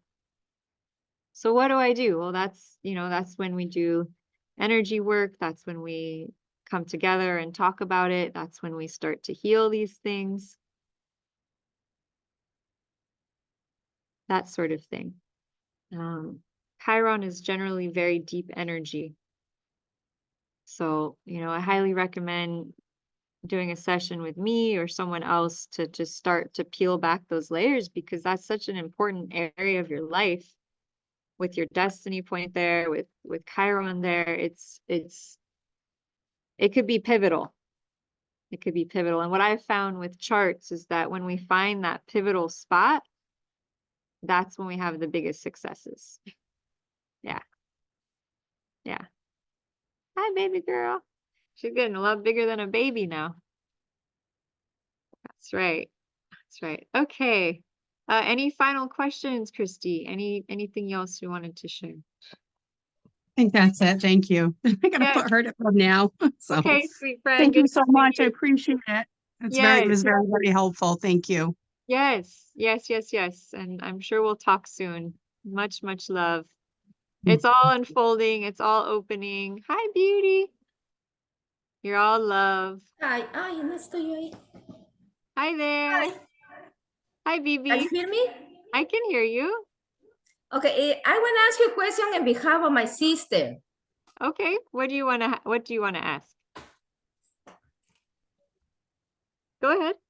Okay, she wants to know if it is good to carry a stone called lapis lazuli. Yes. Yes, it's a very good stone. Very good stone. Yeah, it's a wisdom stone. It is good for communication. It's what they used to use in ancient Egypt on their breastplates. Oh. Okay, so it's really about leadership, stepping into leadership, very royal energy. Yeah. And with your sister's destiny point in Leo, right? That's strong royalty energy. Right? That's strong leadership energy. Yeah. Okay. Was there another question? Well, she wants to know also about his husband because Her husband? yeah, her husband is Cancer and she's a Cancer. So Oh, it's he has like, Cancer. yeah, will there be like a good match or? Okay. So when's his birthday? Sonny, el cumpleaños de Byron. Oh, es 9 de julio del 60. Okay. July 9, 1960. Okay. So he would be, okay, very close to her sun sign right here. So he's Gemini as well. Okay. So he really affects who she is. So I'm sure what he's going through is affecting her quite a lot. I'd really have to see his chart to do like a health analysis for him, like we did over the last couple days, to be able to help him. But he does have his sun in Gemini, so that would tell me that, he may have issues in his arms or hands. And so I really recommend for both of them the acupuncture, because Gemini is also an air sign. Gemini, it can affect the nervous system of the body. And so with him being a Gemini, it might help him to get some sort of acupuncture treatment just without having seen anything in his chart. I can recommend that, being very helpful for what the issue is he's dealing with. What part of the body is he dealing with the Cancer? No, he's not dealing with Cancer. He's a Oh, he's a Cancer sign. Oh, I Cancer. Yes. Okay. I was thinking like that. He's all maybe. No. Okay. So in the system, he would be a Gemini. Okay. So he would be right here in her first house, which means he would be opposite her 7th house. Okay, so he would be affect her house of marriage and partnership there. Okay. Because the sun would be about here near her sun. What day is her birthday? The July 3rd. Okay, so 6 days apart. Yes. So they would both be Gemini sun sign. Oh. Yeah. Okay. Does she have a love question? Sonny, ¿tienes alguna pregunta sobre otra más sobre amor? De tus relaciones. No, está bien, gracias. Ah, sí. Okay. Thank you. You're welcome. Okay, Liz, I think you had a question. Oh, where did I go? Okay. Liz, what was your question? I had a few questions in regards to mine. I was wondering in regards to my love chart, what am I doing wrong? Oh, well, I wouldn't say that there's anything you're doing wrong. I would say that,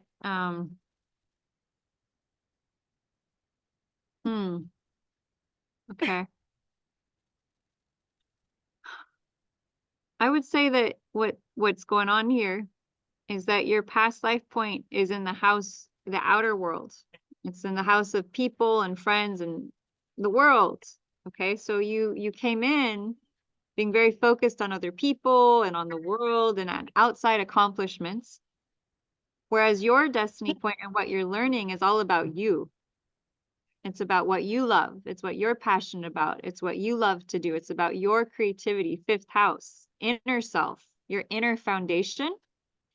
And so you haven't been living in alignment with who you are because you've been living this past self that you're used to being. And you've been suppressing this inner self that you're here to become. And so the issue here is that you haven't been building your own foundation of you. And so you can't have a happy relationship until you're you. You wouldn't want the partner you would have attracted being untrue to yourself. So the universe has not allowed you to meet that right person because you haven't been the right person for yourself. Right? And so as you align to who you really are, which is this mixture of like Leo and Cancer, it's like fiery and authentic and expressive, creative, nurturing, loving, motherly energy, and caring for yourself, right? Doing hobbies like dancing and singing and art and expression, all the things you thought weren't important, you're going to start to grow and blossom. And as you start to grow and blossom, you're going to become so attractive to the right person. But you've been attracting all the people that weren't in alignment to you. You've been attracting the people who were matching who you were being, but not who you are. So that's what I would say has been happening for you. In terms of where you might meet this person. Oh, muy interesante. The ruler of your 7th house is Leo, which is the sun. And your sun is in Ophiuchus, conjunct your midheaven, which is your career. So you will meet them as you follow your purpose. Okay. Right. Which is like a catch-22. Why haven't I met them yet? Well, you haven't been on your, well, you've been on your purpose. You've been doing all the things opposite of what you really are, which is how you're going to get to where you are, where you want to go. Because you're going to say, I'm so sick and tired of not being happy that I'm going to finally change the things because I can't. If I want things in my life to change, I have to change things in my life. That saying is very, very true.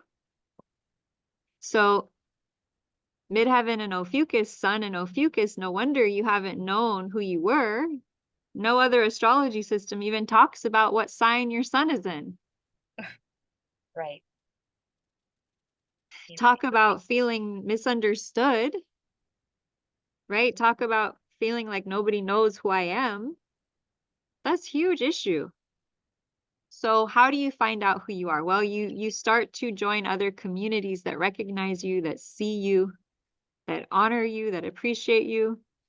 You know, I don't know if there's Native Americans who do sweat lodges in Florida, but that's one place that I really started to find myself, was actually in a sweat lodge, a Native American sweat lodge. And you go in and you connect to the earth, and it's a bit like a rebirth.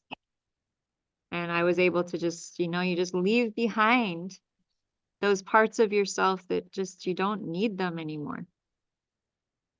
And I feel like you have gone through that a lot in your life.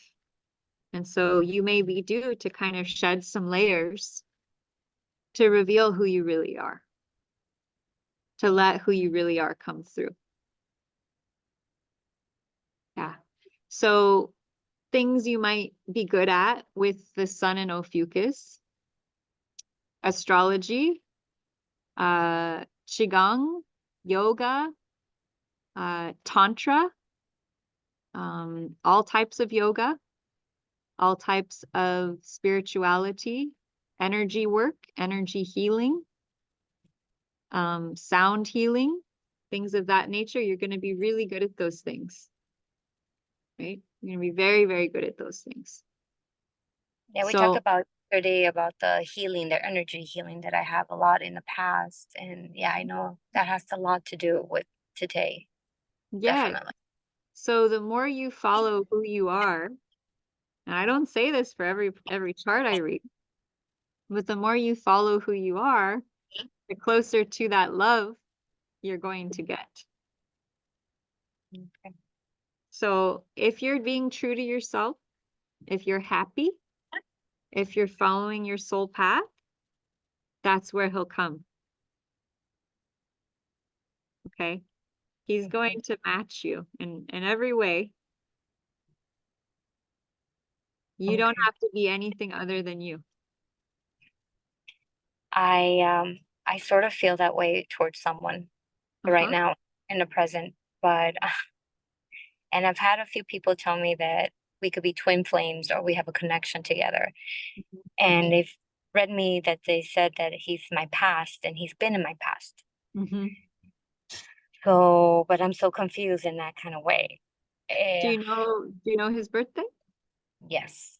It's June 22nd. Okay. That's all I need. So I'm just going to see where, okay. So his sun is in your 4th house of the home. Okay. So he feels like home to you. He does. Yeah. He lights up home for you. Now, there could have been challenges at home and traumas. So you have to make sure that he's not matching the trauma of home. Okay. But he's matching the safety of home. Yeah. Right. So you got to be careful with the 4th house. Those people affect us so deeply. Yeah. That sometimes we don't see clearly, but it looks like his sun is opposite your sun, which is very interesting. So your sun is up here and his sun is down here. Right. Good night, Christy. So good to see you. Much, much love. Right. So sun here, sun here. Yeah. Big, beautiful energy. So a lot of people, I would definitely say there's something there. You're going to be feeling it for sure. I'm feeling it a lot. Yeah. So just make sure you're being true to yourself and that he encourages you towards your truth, your feeling, your emotion, your wholeness, and make sure there's no red flags. Okay? Yeah.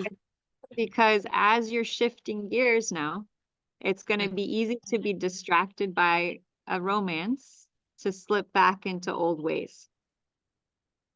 And so to the extent that you can stay true to yourself with this person and grow and focus on you, then I say, yeah, right? But if it starts to pull you down, that might be a sign like, oh, I don't know.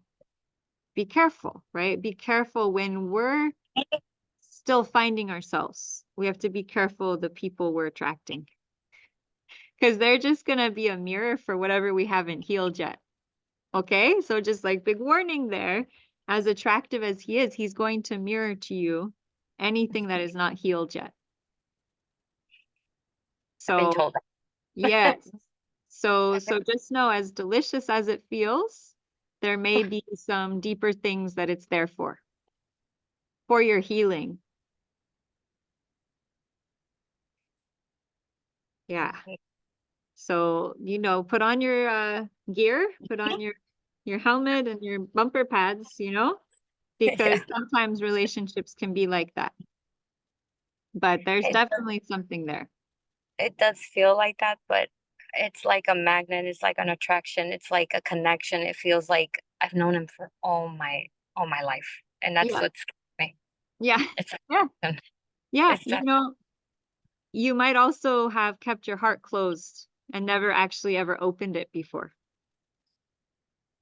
I watched a movie last night. It was this cutest romantic movie I'd ever seen about a woman who made chocolate. And she made a specific type of chocolate called a Cupid chocolate. Isn't that interesting? That is. And according to her grandfather had created the recipe, and that when people ate this chocolate, they would fall in love. And they had this whole wall of people who'd eaten this special chocolate and they'd met the love of their life, right? But she, the woman who made the chocolate, had never eaten one. Wow. Because she was afraid. She was afraid to actually love. She was afraid to actually open her heart. And so at the very end, of course, she met someone who finally started to crack the mortar around her heart. And at the end, they both ate one together. And so maybe you're a bit like this woman in that chocolate shop, and your heart still kind of being broken out of its shell that it's been kept in. And so it might be hard to open, to love fully. It's really scary. It's terrifying. It's scary, yes. It is. It is so scary to be open to love. And yet, tell me about it.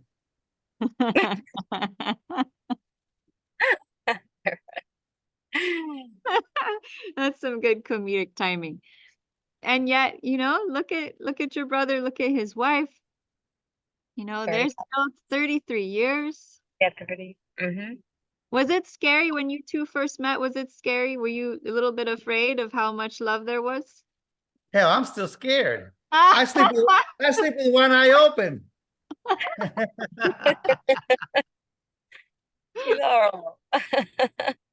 I get it. I get it. I get it. Because opening our hearts can feel very scary. What'll happen if I love really and truly? And so another part of the movie was the woman, her mother's husband had died. And it was hard for her. But she gave a speech at the end and she said, you know what? As painful as it was, I would rather have loved completely, 100%, fully and deeply, than to have never and lost, than to never have loved at all, right? And so that quote is just so deep, and it's so true. You know, I was sobbing by the end of this movie, by the way. I was just like bawling, bawling like a baby. So touched by the emotion. Okay, and so love is like that. And with that South Node in Capricorn, you're really coming from this place of having been closed to emotion, to all kinds of emotions. But you're really here to have love and all the emotions. So if he can handle your emotion and he can handle you in all your waves, then we talked about that yesterday. He may well be the right kind of guy. Oh, what's the name of the movie? Oh, that's a good question. I'll try and get it to you guys, to all of you. It was a really good movie, actually. I I was like, this is a watch a once a year at Valentine's Day kind of movie. So yeah, there's a lot of energy between you and him. Do you see all those red lines? Yeah. So he's right here, you're right here, like a magnet. Feels like that. Yeah. Definitely. Isn't that interesting? It literally looks like the energy you're feeling. Yeah. So take it slow, introduce him to your brother, have your brother give him the 3rd degree. Oh my. I would love to see that meeting. That would be really quite fun. But yeah, you know, test him out. Can he be the amazingly solid guy you deserve to have? Okay. You know, Lois, it's funny because my brother and sister, because we have a brother, he's in the middle. So my brother and sister are every time we get to meet their partners at that time, We they warn him. always warn them, oh, you're gonna meet my brother. Oh yeah, this is how he is, this is how is that. That's Yes. great. So you're always the one. Hey, I'm happy to be the one, trust me. I'm the oldest. Right. Right. You got to look after your siblings. 100%. 100%. Well, I am super. So Anna asks, so suns opposing is good or challenging? Well, Good question. Anna, what do you think? Do you think suns opposing are easy or challenging? I think that it's challenging, isn't it? Yeah. Oh, okay. Yeah. All right. But Okay. challenging doesn't mean bad. It just means strong energy. It can be bad or it could be good. It means let's get out of good or bad. Let's get into strong energy versus no energy. So it's better to have something happening between your planet and someone else's than nothing happening. So the fact that they have such a strong, Liz, it will have its challenges because if you two can see each other's perspective, it'll work. But if you're both refusing to see the other person's point of view, it could be like two, like that. But if you make it work, it turns into a battery. It's very attractive. What do you do with the energy? It very well could be like Goon was asking us, twin flame. That could be something that might be like that. Yeah. So just know he's going to reveal your deepest parts of you. And are you ready for that? He has been, and it's scaring me. It is scary. Been. It has been. We've joked around saying that he's the male version of me and I'm the female version of him. And Right. It's scary to us because we know what we're both capable of. That's right. Scary. Yes, be careful. But at this point, it's already begun. It's already begun. And you guys can all tell like this has already started here, whatever this connection is. I would just recommend you start working with an energy healer as soon as possible because this is going to be triggering off.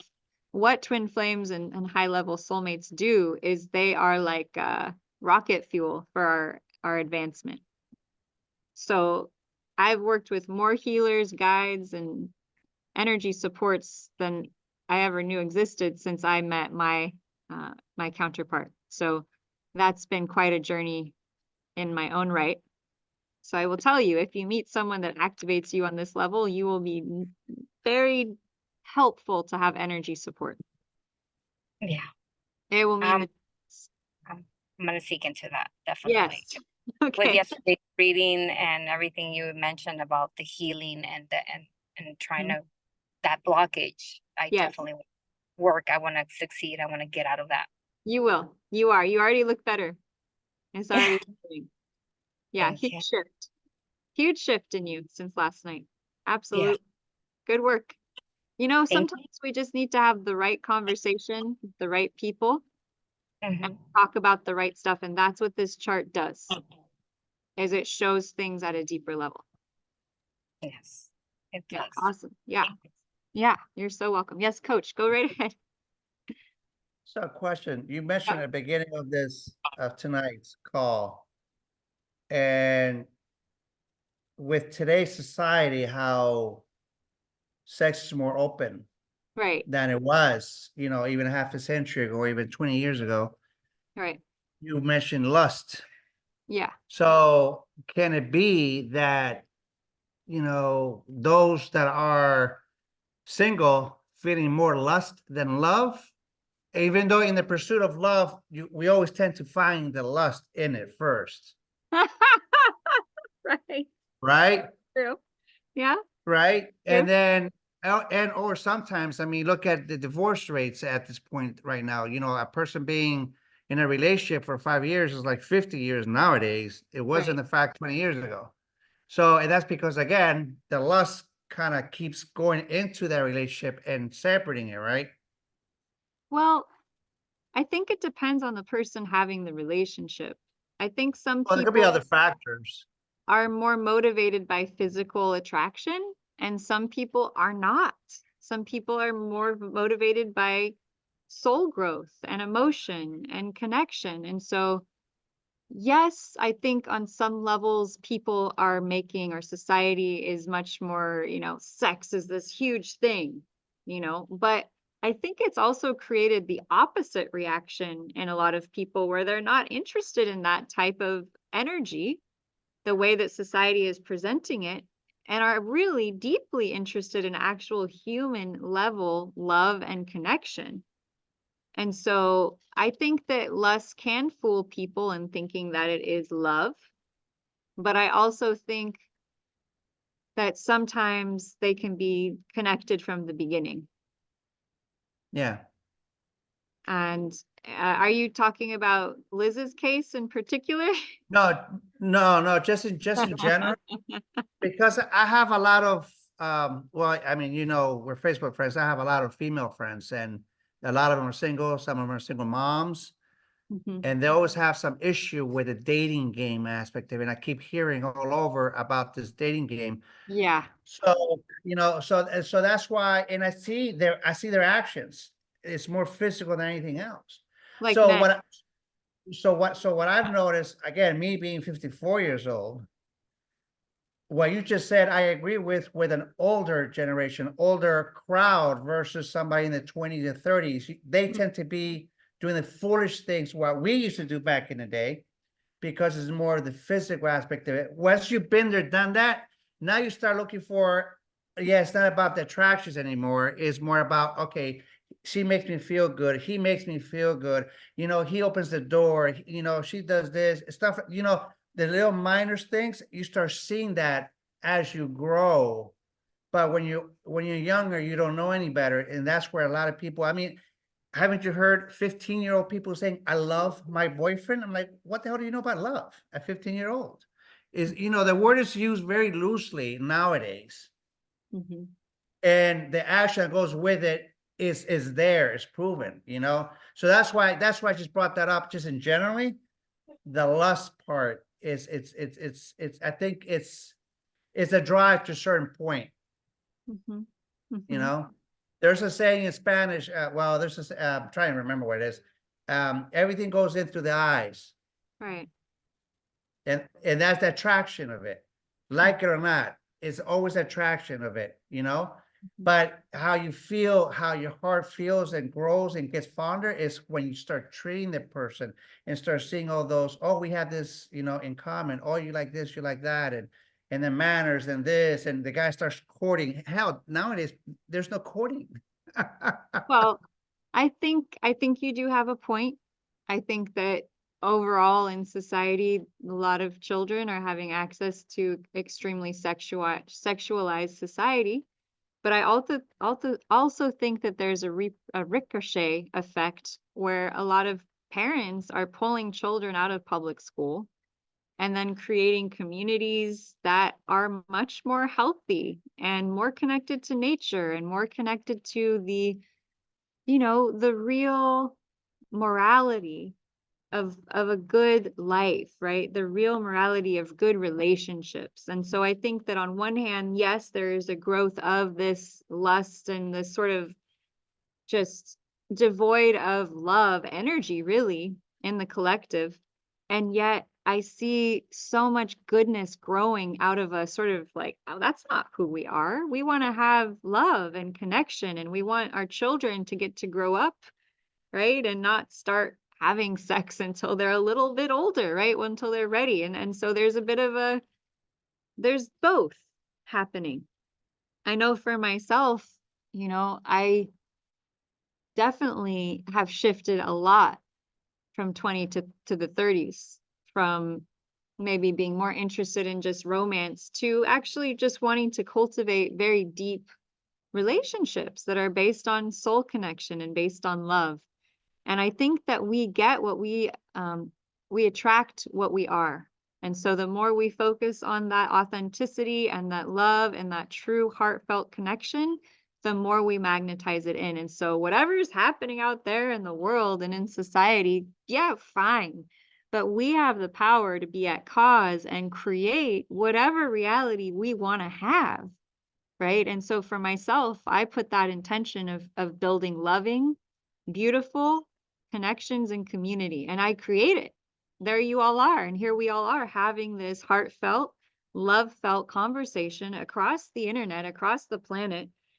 And so I truly think that it is what we decide to create that we will manifest. And we kind of just have to like say, okay, you guys can do what you want, but I'm going to choose what's right for me, right? And what's right for my world and what's right for my friends and my family. And I think we do have the power to create an even larger and bigger community of people who are focused on actual love, actual connection, actually the old, the real values that help to create a happy home and a happy life and a happy marriage, right? And a happy wife is a happy life. True statement. Very true statement. More true than I ever realized. So I think I get what you're saying, and I just also want to reassure that we're here to create a new future. And it may have, the world out there may have just ridiculous, crazy stuff going on, but here and now, what do we want to create? What type of future do we want the children to have? What type of connections would we like people to be having? We can start with our own selves, and that creates a ripple across the planet in truly profound ways. So good question, good subject. Liz, any further questions here? I know we went on a whole tangent with your chart sitting here. Any further questions? No, that's mainly it. I guess you answered them all. Just gotta look within myself. And yeah.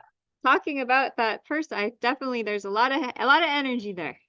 I know that for sure. So you just be careful. You focus on you first, okay? You first. Okay, me first. Thank you. Okay, Odie, you're welcome. Odie, I didn't know you were still here. I thought you had left. Are you still here? Yes, I am. Oh, there she is. I've been quiet and listening, and really heartfelt warmth for the couple that's been together and have all these matches in their astrology. It's incredible. Yeah, did he put an ad out to say, I want a wife that has my moon matching her sun? Yeah, I'm here. I'm sorry, just because I have my hold on. I have very bad. Is the camera on now? Yes. I had to lie on my back, but I was listening. Oh, good. So much. Oh, but good. I've been yes. Excellent. Well, I'm glad you're here. And so did you have any questions? Preguntas? Yes, I do. If you don't mind, yes. I wanted to know, seeing that I have a lot of the retrogrades, I don't have many planets too much with relationships. And I was just wondering, are some souls here to do another, like to be here for another purpose? That it's this lifetime, it's just not my thing, because I've had several relationships, and it's just so draining that's why now that I'm single, it's been 3 years, it's just so peaceful and I'm not going through drama and all this. I'm saying maybe it's not in the cards for me now. I mean, my children are grown. I'm on a new chapter. I'm saying right. I'm really not looking for one. Is this predetermined on our blueprint? Yes. Okay. So good night, Liz. And just in case anyone else signs off, I am going to be sharing my offer at the end of class tonight. With your permission, if you want to hear about my course that is starting May 17th.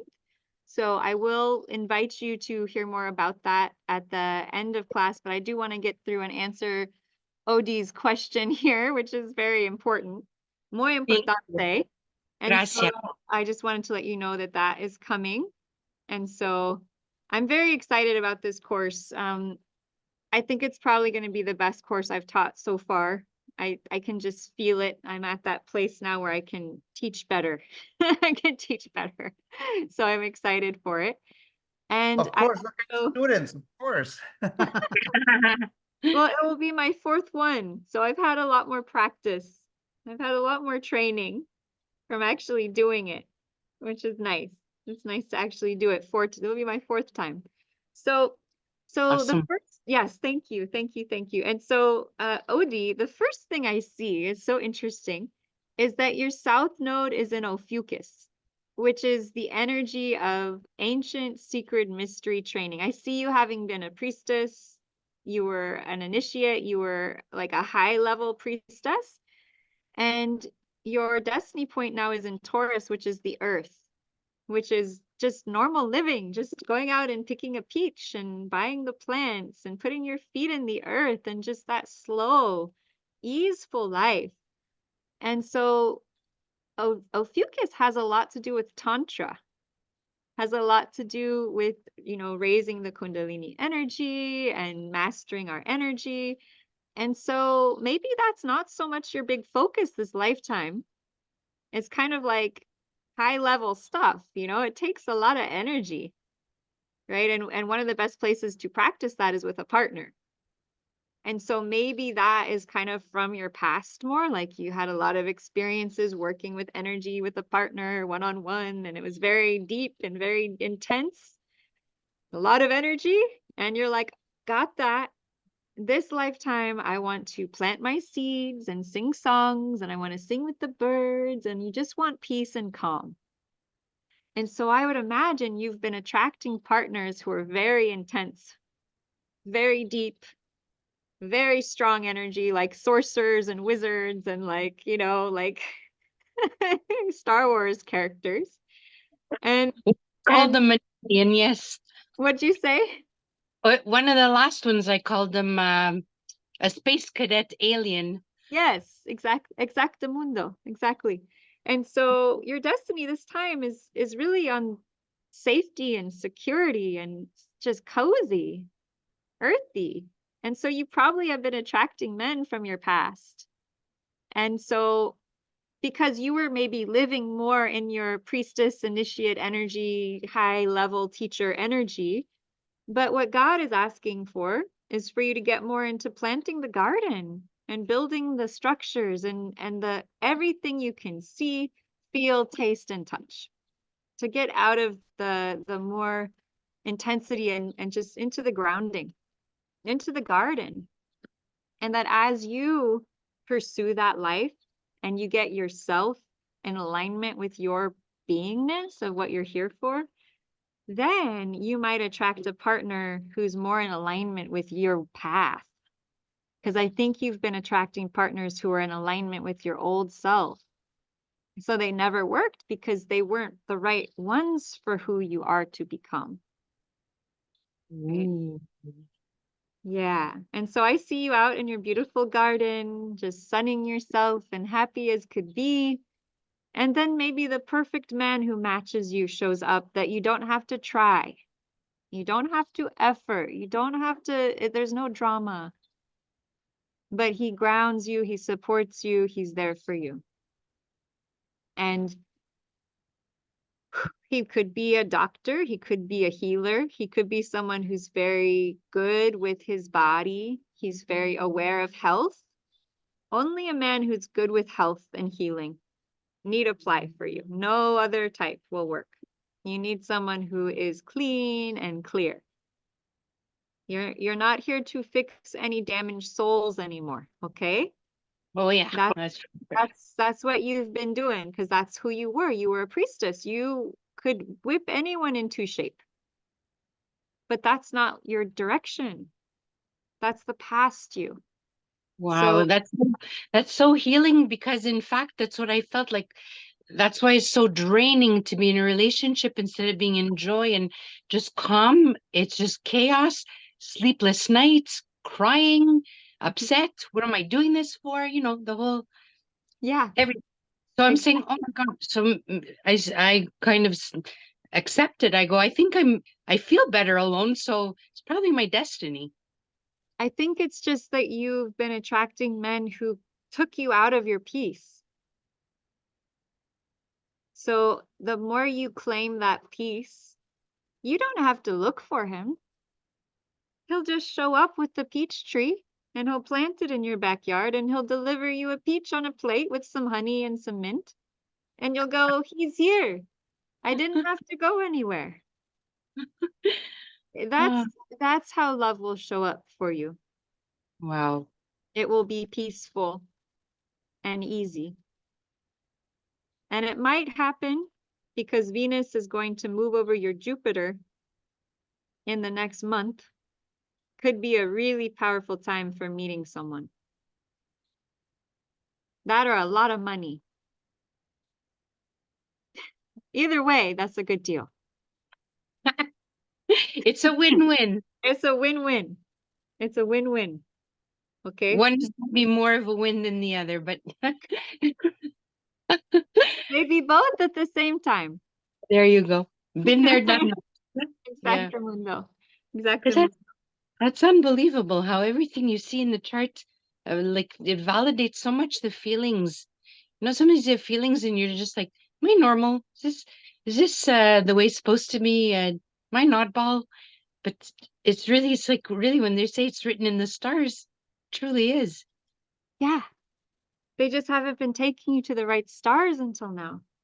Yeah. That's why so many people have been lost and confused. And so that's why I'm here, because I want to give access to this to as many people as possible. And I want to empower as many people as possible to do it too, so that we can go out there and really share these gifts with the world.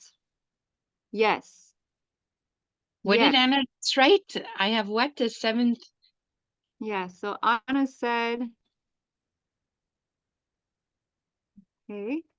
Something of my 7th house is in my first. So Anna, I'm guessing that you have heard that Mercury rules Virgo. Is that right?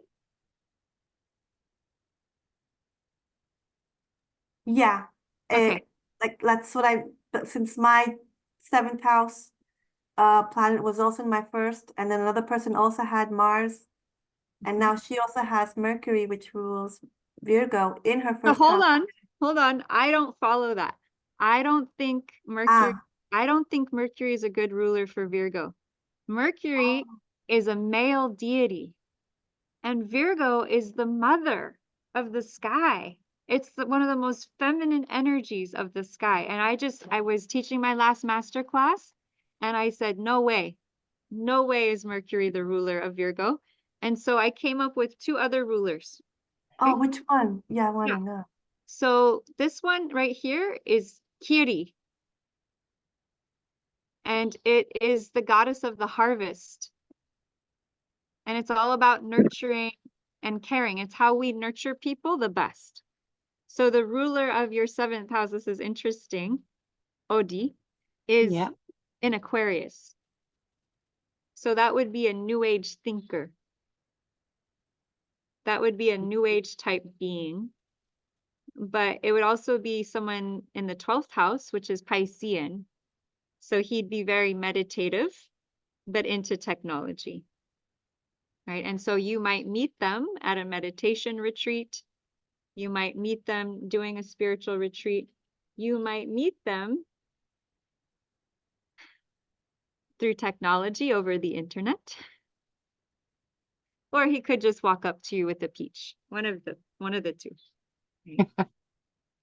But I had to share that because most people think that Mercury rules Virgo. That's what you'll read all over the internet. And so it just came to me like a lightning bolt when I was doing my last masterclass that shouldn't a feminine energy rule a sign that's so feminine in nature, that's so loving, that's so abundant and feminine? And so I came across Chiron, or Kiri, I'm sorry, not Chiron, Kiri, C-E-R-E, or Ceres. It's the goddess of the harvest. I'll write it in the chat so you can spell it. Ceres. So there's two names. You can either look up Ceres or Demeter, ruler of Virgo, goddess of the crops, agriculture, and abundance. And so Virgo is the nurturer. She's all about the plants and the trees and the abundance of the harvest. Okay, so it's a very beautiful energy. And so that also means, Odie, that you nourish people around New Age ideas. Like you have very New Age vision of humanity, and you're very good at nourishing community, nourishing the brotherhood and sisterhood of the earth. Yeah. And the Virgo energy you're getting from the 7th house, because it's on the outside of the circle, right? Mm-hmm. Okay. And then the moon that's in the 8th, with is that Pluto? Neptune? Neptune. Mm-hmm. Okay. What does that element in the relationships? Does that represent something with the mother? So that means that you're so the 8th house often represents our sexuality and also how we handle depth and intensity.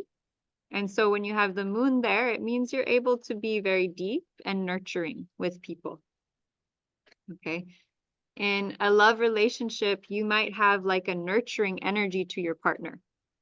So you would want to have a man who likes that. Now, different men are different. Some men like to be nurtured and held and like loved in that way. And some men, it's like, whoa, no, I can't handle that.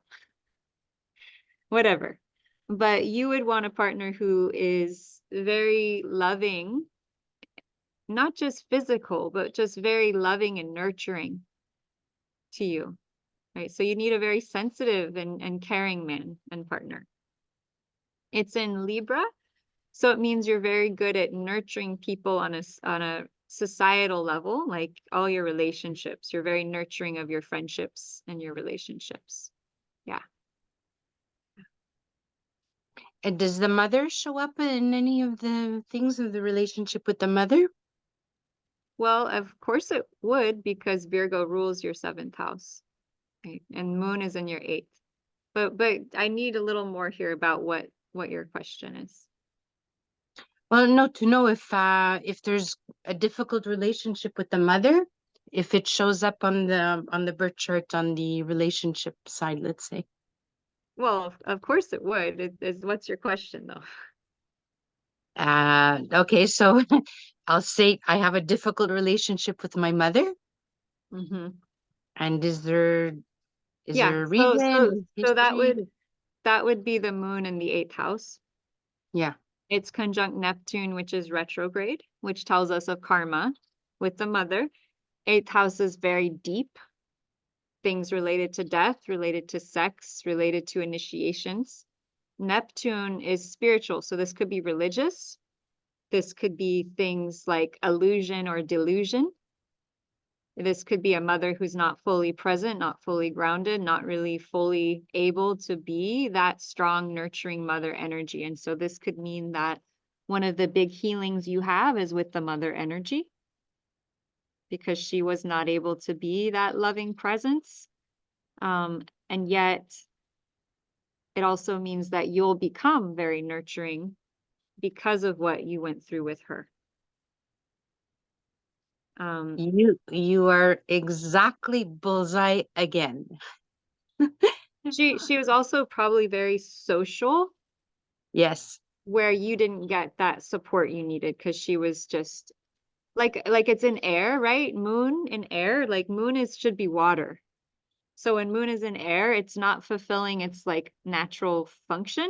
So it's not as deeply supportive the way that, you know, a loving mother just like drops so deep in and holds you, right? And you have such amazing mother energy, which is like phenomenal that this was an issue for you, right? But maybe that's what drove you to become as loving as you are. And so that also means to be very careful with men who are looking for mothers, right? Because you also had the wound with a mother. You might attract men who have wounds with the mother, and you're both trying to work that issue out. And so as you heal that wound with the mother, you're going to stop attracting men who also have that wound. That's so right. Yeah, I keep telling my children, if they often tell me, well, but Mother's Day coming up, that they're so happy to have a mom like me. And I said, I think I chose my mother to observe and do the complete opposite. That's right. Right. Without being mean or condescending, or just observing how I felt as a child versus what they're going through. So I said, everything I experienced, I said I would never do that if I had a child. Right. Right. And so it does what they say in psychology. I think you choose like a contrast. Right. Same That's or great. different. Yeah, exactly. You either imitate or you just say, wow, that's nuts. I'm not going to do that, or I'd never be that way. But it's just their nature, right? They come into the game with their own wounds and unconscious, especially if it's in an air sign, maybe has no consciousness of their actions or lack of. I'm also hearing that healing this wound with your mother is very important for you, because it is conjunct the ruling planet of all of your Pisces planets, 1, 2, 3, 4, 5, 6, 7, 8. Okay. So this wound with Momma could very well be connected to the Chiron wound, which could be one of the biggest stops you have with, or issues with your feet. So it could relate to unresolved stuff with mom. And it doesn't always, because the mom is pivotal to our development. It is 9 months in her womb. Okay. So my guess would be to look at ancestral and inherited energy there that you took on from her. Most of the time, what their issue wasn't even them. It was the ancestral trauma that they came in with, that they were literally unaware of and had no tools to fix it. And then they had their coping mechanisms to heal that oftentimes hurt you.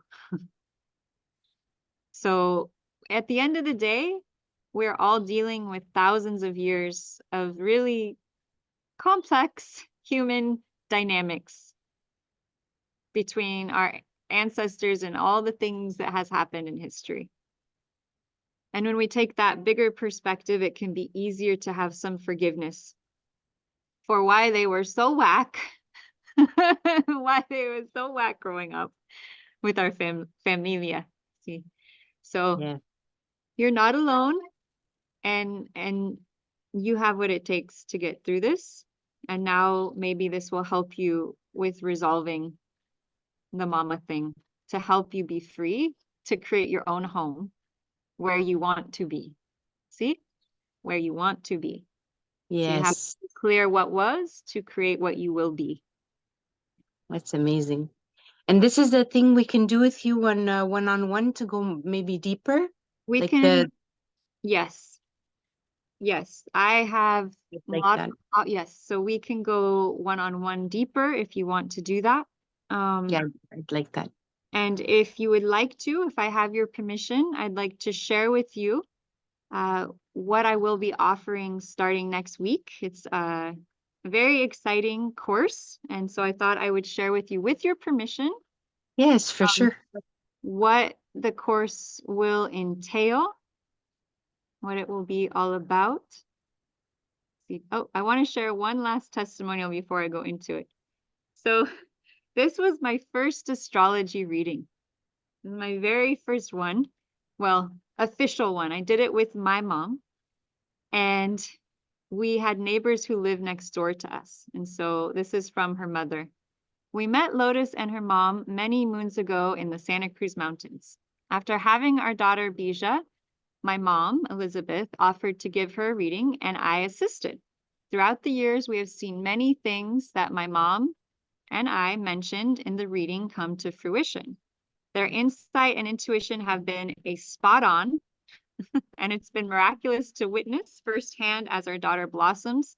Sidereal astrology truly follows the rhythm of the moon calendar rather than the Gregorian, and that slight shift seems to hold much gravity and truth. So this system I've been using, God, we did this little girl is now about 15 years old. So we did this literally like 12 or 15 years ago.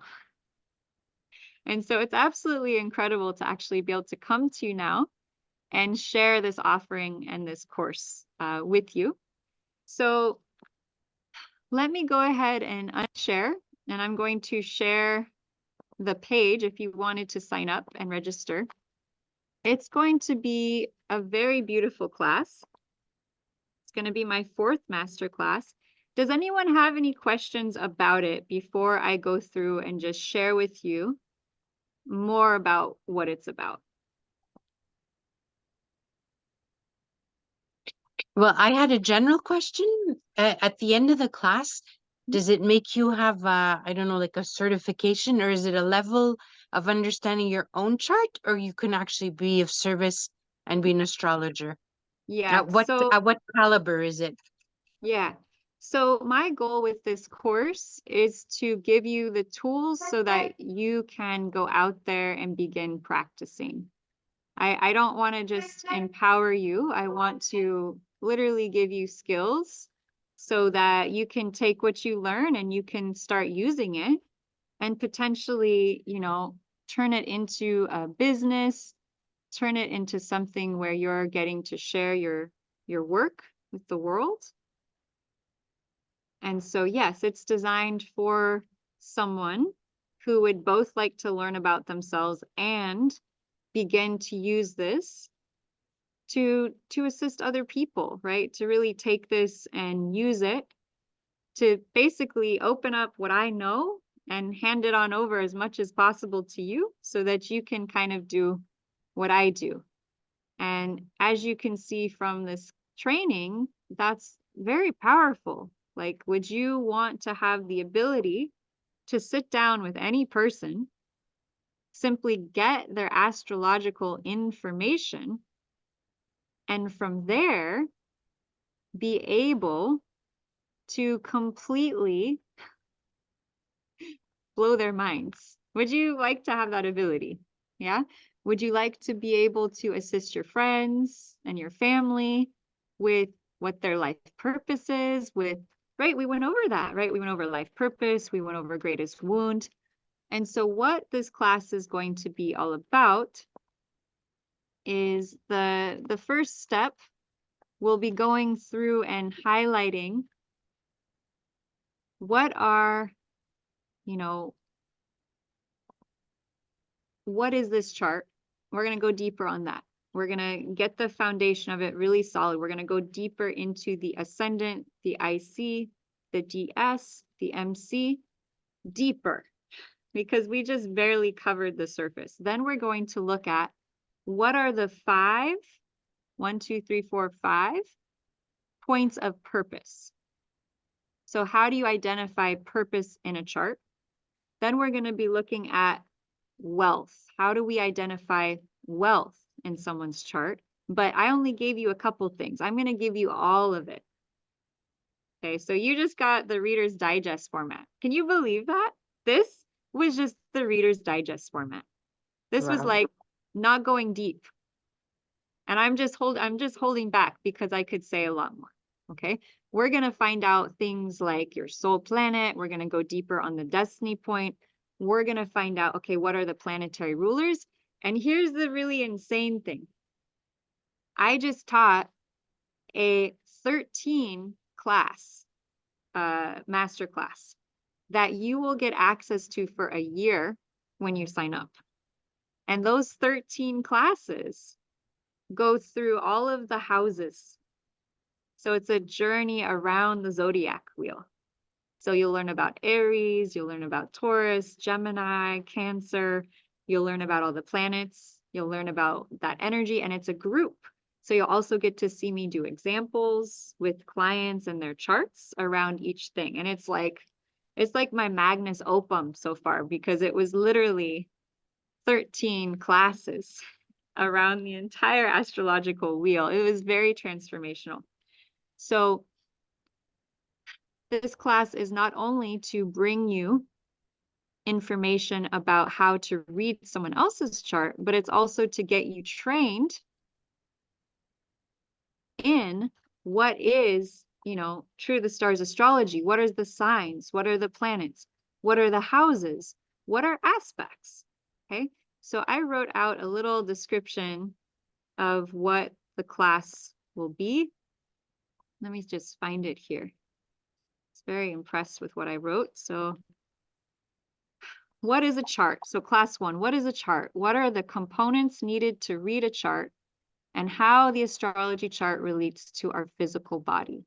Where do we start? The ascendant through the midheavens, setting and identifying the 4 pillars and foundation of the chart. So I'll just go through this. I'll share it with you. Okay, and come into my Facebook page. Okay, so what is a chart? What are the components? Where do we start? The ascendant through the midheaven.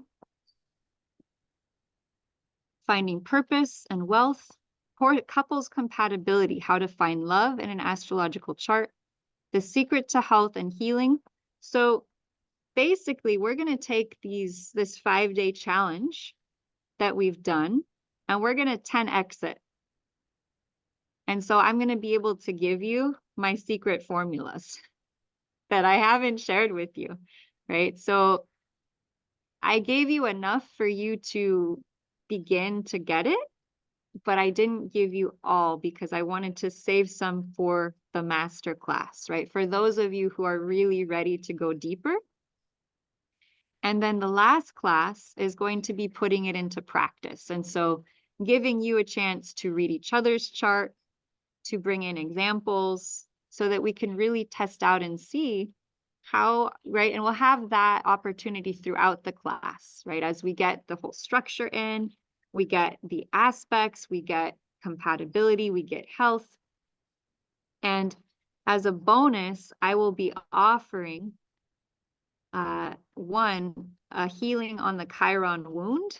So we'll be diving deep on clearing that for everyone. And also, what does it mean for each person to have Chiron where? As well as an extra class where I will reveal to you information I learned from my mentor, who's allowed and assisted me to make this into a business, about how to market your astrology skills.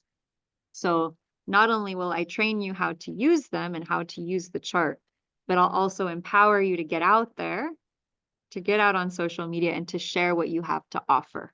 Okay. And let's see here. You will also get 2 one-on-one sessions with me, right? So I used to give just one-on-one with me because it's a lot, right? It's a lot that I'm giving in this package. But what has been revealed to me is that you really need at least 2 sessions with me. You need one for us to just touch bases and to see where you're at, to see what your questions are. And then you need another one to dive in and then do any healings around any issues that are definitely going to come up. Like, I will warn you, like, this course is not for everyone. This course is only for people who are really ready to face whatever is in your way and transform it. Because as we dive into this chart, one of the side effects that happens is that the things that are holding you back are going to surface. Because we're going to be together in sort of a space like this. We're going to be learning information like we've been learning.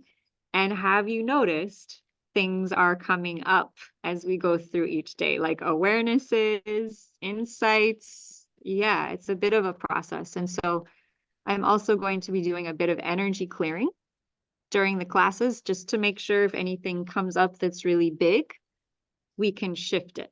And so that's a really cool thing to have. Yeah. Any questions so far? Yeah. How long does the course last? Like it goes from May till when?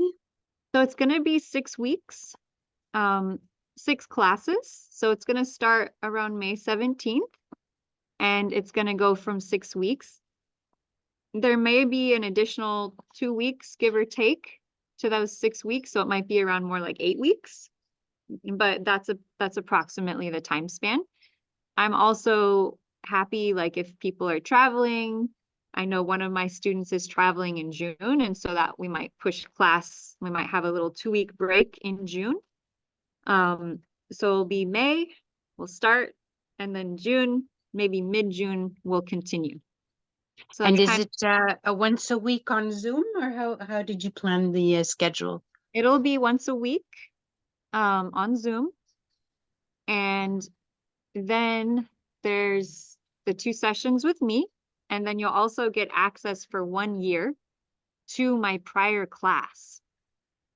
So, you know, during your downtime, you can be watching it in your spare time and just sort of taking in what the signs are, what the houses are, and also getting any questions together.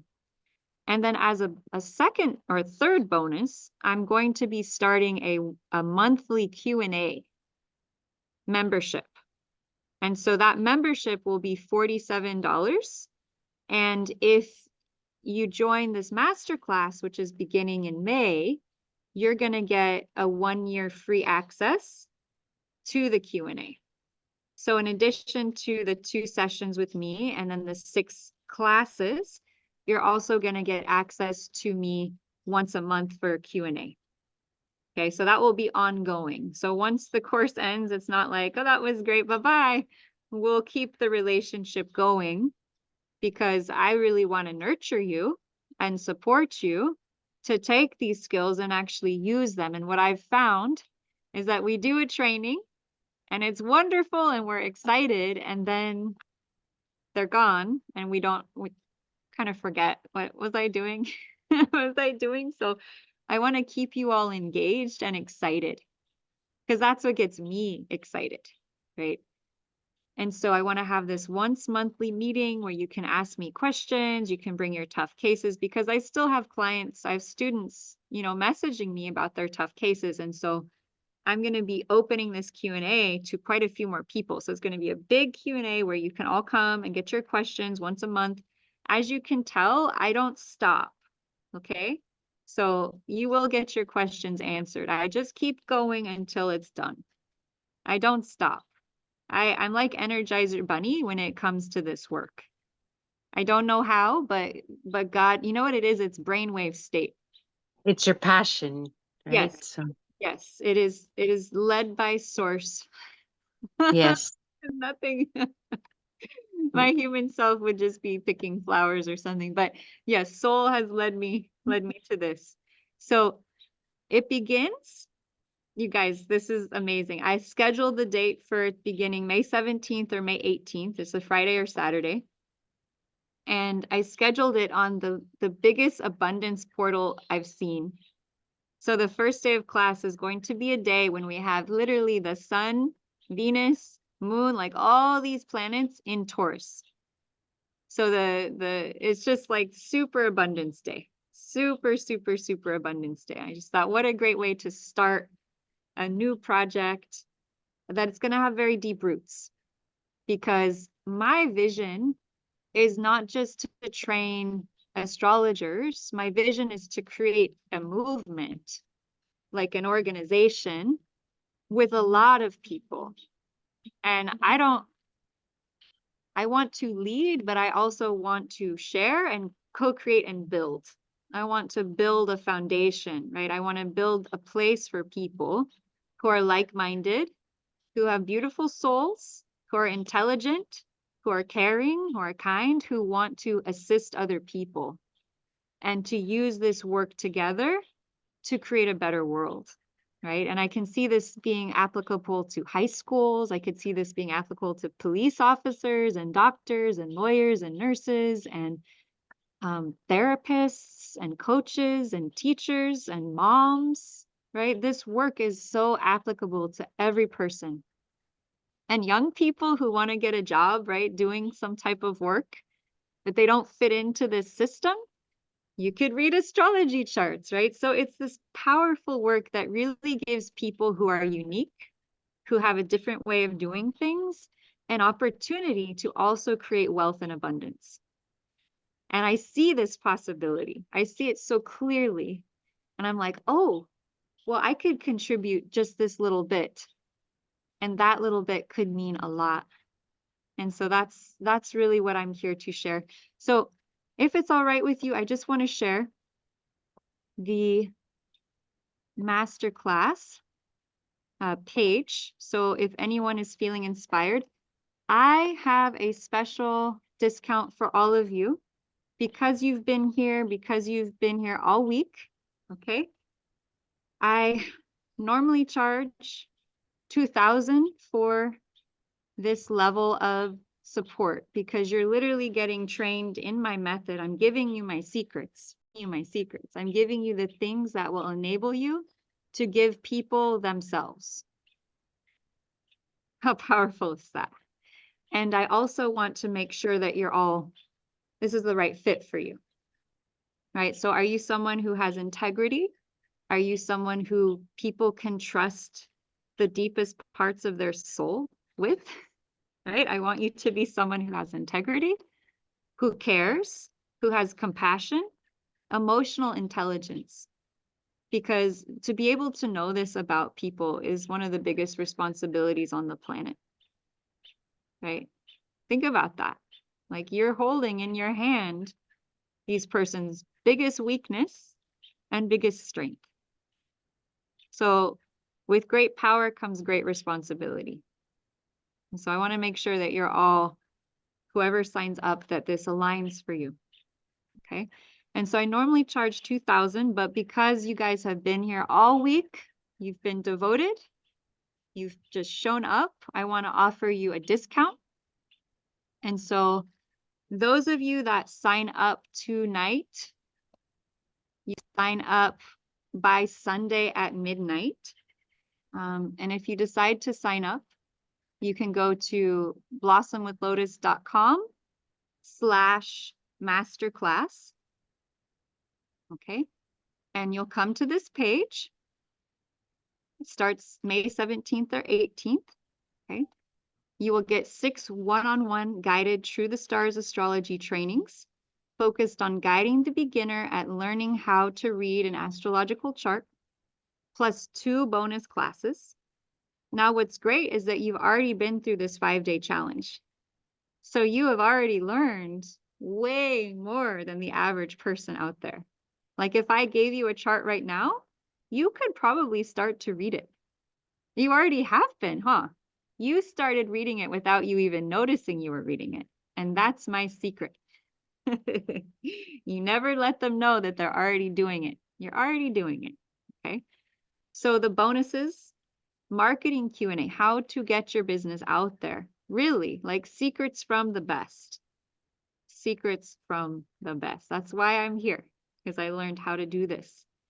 2, the wounded healer, as well as I will give you some demonstrations on how to use my energy clearing method.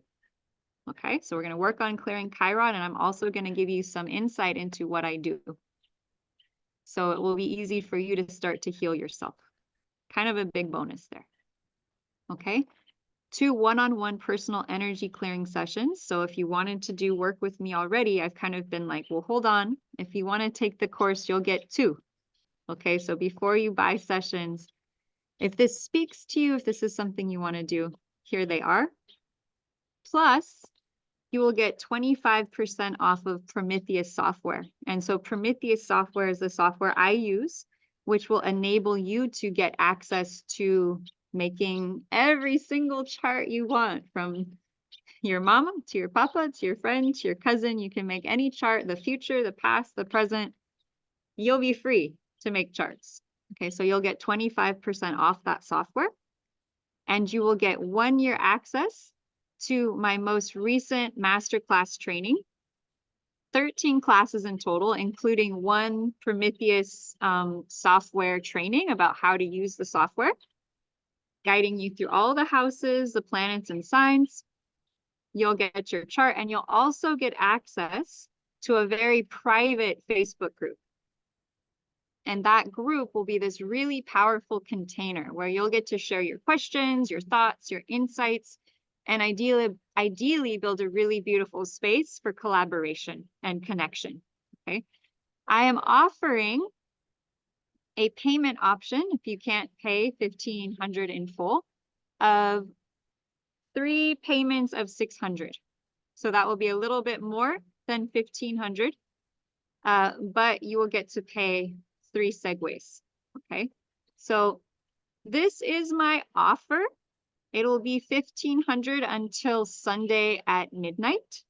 So that will be May 12th at midnight. And then whoever signs up, I'm going to set up an interview with you during the following week, just to check in, to see where you're at, to see, you know, this is really the right fit for you, to get an idea of what your intentions are for the course so that I can really prepare for everyone and get you ready for the best course ever. But I mean, to be honest, you're all well on your way just from this 5-day training. So any questions while we're here with all the information? Those 3 payments, when is that? Yeah, so 3 payments. So you can pay, it will start, your first payment will start, and then it will be 3 payments of $600. So bi-weekly. So it'll be about $600 over 3 weeks, or I think that means every week. Bi-weekly? Every 2 weeks. Every 2 weeks. Thank you. I don't understand. They just create the little option there. So yes, so 600 every 2 weeks over the course. So it'll be broken up over 2-week periods. Okay, so either 1 full payment of 1,500 or 3 payments of 600 every 2 weeks over the course. Now, if for whatever reason this payment allotment or there's any issues, please message me privately. I'm happy to talk to you about it. I would like to receive payment during the course as opposed to after. That would be nice for me. Just because after a course is ended, it's just harder to like complete things, right? So any other questions here while we have access to all this info?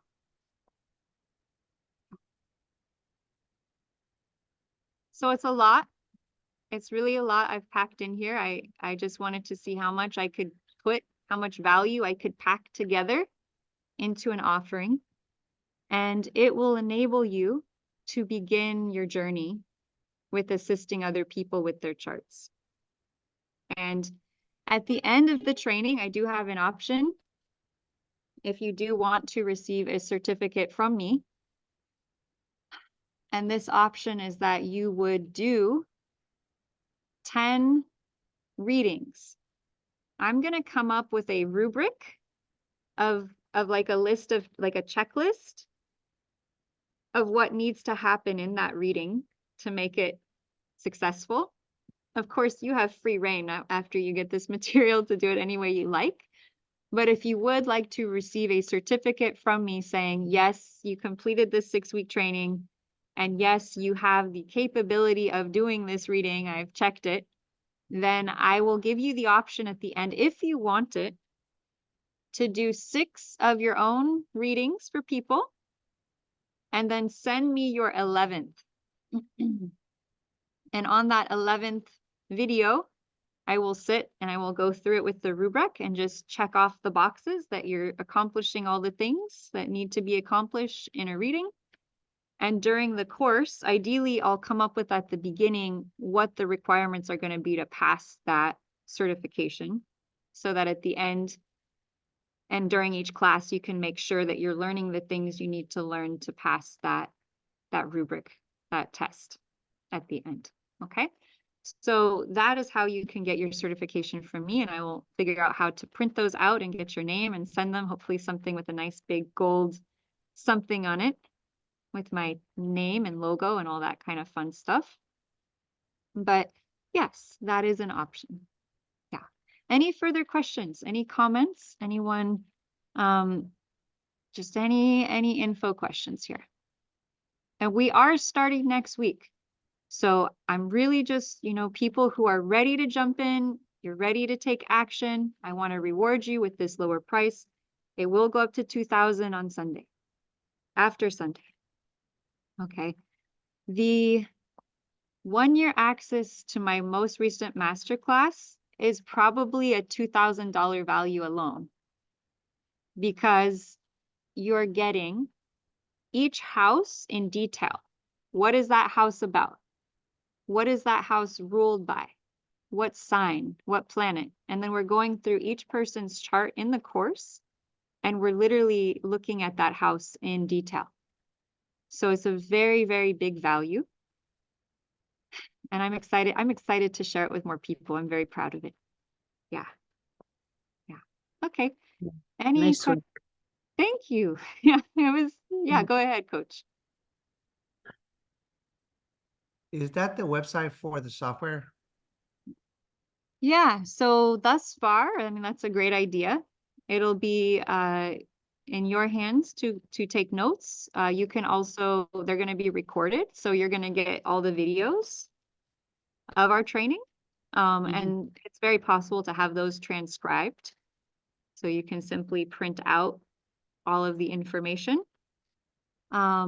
At some point, it might be possible for me to print out some type of book with notes. I haven't done that yet, but that's a great idea.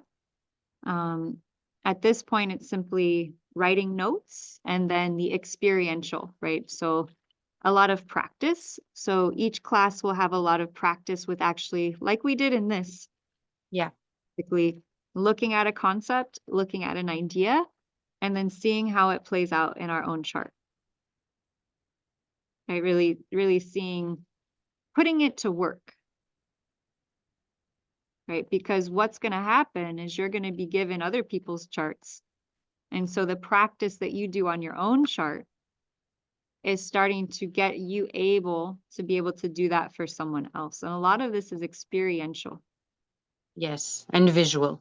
And visual, highly visual and highly interactive.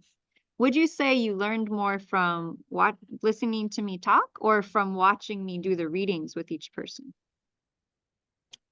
Me personally, when it's on the screen and you're explaining, you're speaking of it, the two register more and you remember it more, I find, than just reading in a book, let's say. Exactly. Yeah. So what I see that I'm doing is I'm a vibration and I'm transmitting to all of you. Have you ever heard of the word groking? Do you know what groking means? Nope. So to groke means to basically learn from someone from just being in their presence. Like Jesus would come and people would sit next to him. Yeah. They were learning through his vibration. And so what I help to teach my students through is the vibration of knowing a chart, because that's the vibration I have, because I've been learning the chart for so long that it's a part of me. And so I help to teach and give that gift to all of you, that you too can know how to read it. And so it's like a vibrational gift that I transmit through my teachings. And I didn't realize that was happening. Your presence, for sure. Right, right. And so it's a beautiful gift. I love being able to give this gift to others, that you can read a chart and then to imagine what you can do with it. Right? Did you know that the average astrological, how much someone can charge for a reading? Yes. About $140 for 30 minutes. Mm. And so, people teaching, this is a highly, highly well-paid niche. And it's not something that has to take a long time to learn, which is nice. So it's something you could start doing, as soon as we start doing classes, you can start practicing. Mm-hmm. And by the end of the class, you're going to be flying. I already have students who have a podcast, and she sends me constantly charts to look at because she's doing it all the time now. She loves it, right? So I really want people who are really excited, who really love this work, who are inspired to sign up, right? So if this speaks to you, this is something you want to do, definitely sign up. Any questions about the training? Now, if the masterclass, just for whatever reason, does not fit, I will be still offering the once monthly Q&A, and that is going to be $47 per month. So if that's something you want to sign up for, just shoot me a message and I'll happily add you to the group. However, if you're like, this is it, I want to take a plunge, there's not a better time than now, because Thru the Stars sidereal astrology is right at the borderline between not that many people knowing and bursting through into the mainstream culture. And I know this is happening because I was at a restaurant and I sat down and I said, I'm about to do a masterclass teaching astrology to these people I was talking to. And they said, oh, is it 13 sign or the regular? And I went, Wow. what? Are you kidding me? How did you know about that?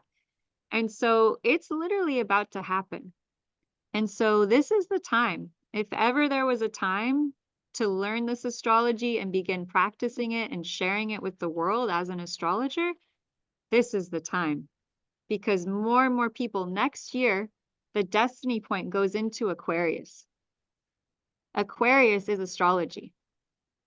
Next year, people are going to be so into the occult. They're going to be so into astrology. It's just going to be off the chain. So I highly recommend, whether you get in with me, you get in with someone else, this is an amazing time. Amazing time. So that is my offer. This will be up and I will be extending the 1,500 rate until Sunday at midnight. At that point, it will go back up to 2,000. I really, if you do decide to do it, I want you to get the good deal. So sign up soon. And I've been so awesome to have you all here. I hope you all have learned a ton. And even if this is, it where our paths separate, I know that your lives have been changed and that you're learned way more than you ever counted on, I would imagine. Yeah, any questions, any comments before we finish up here? It's been awesome getting to hang with you all.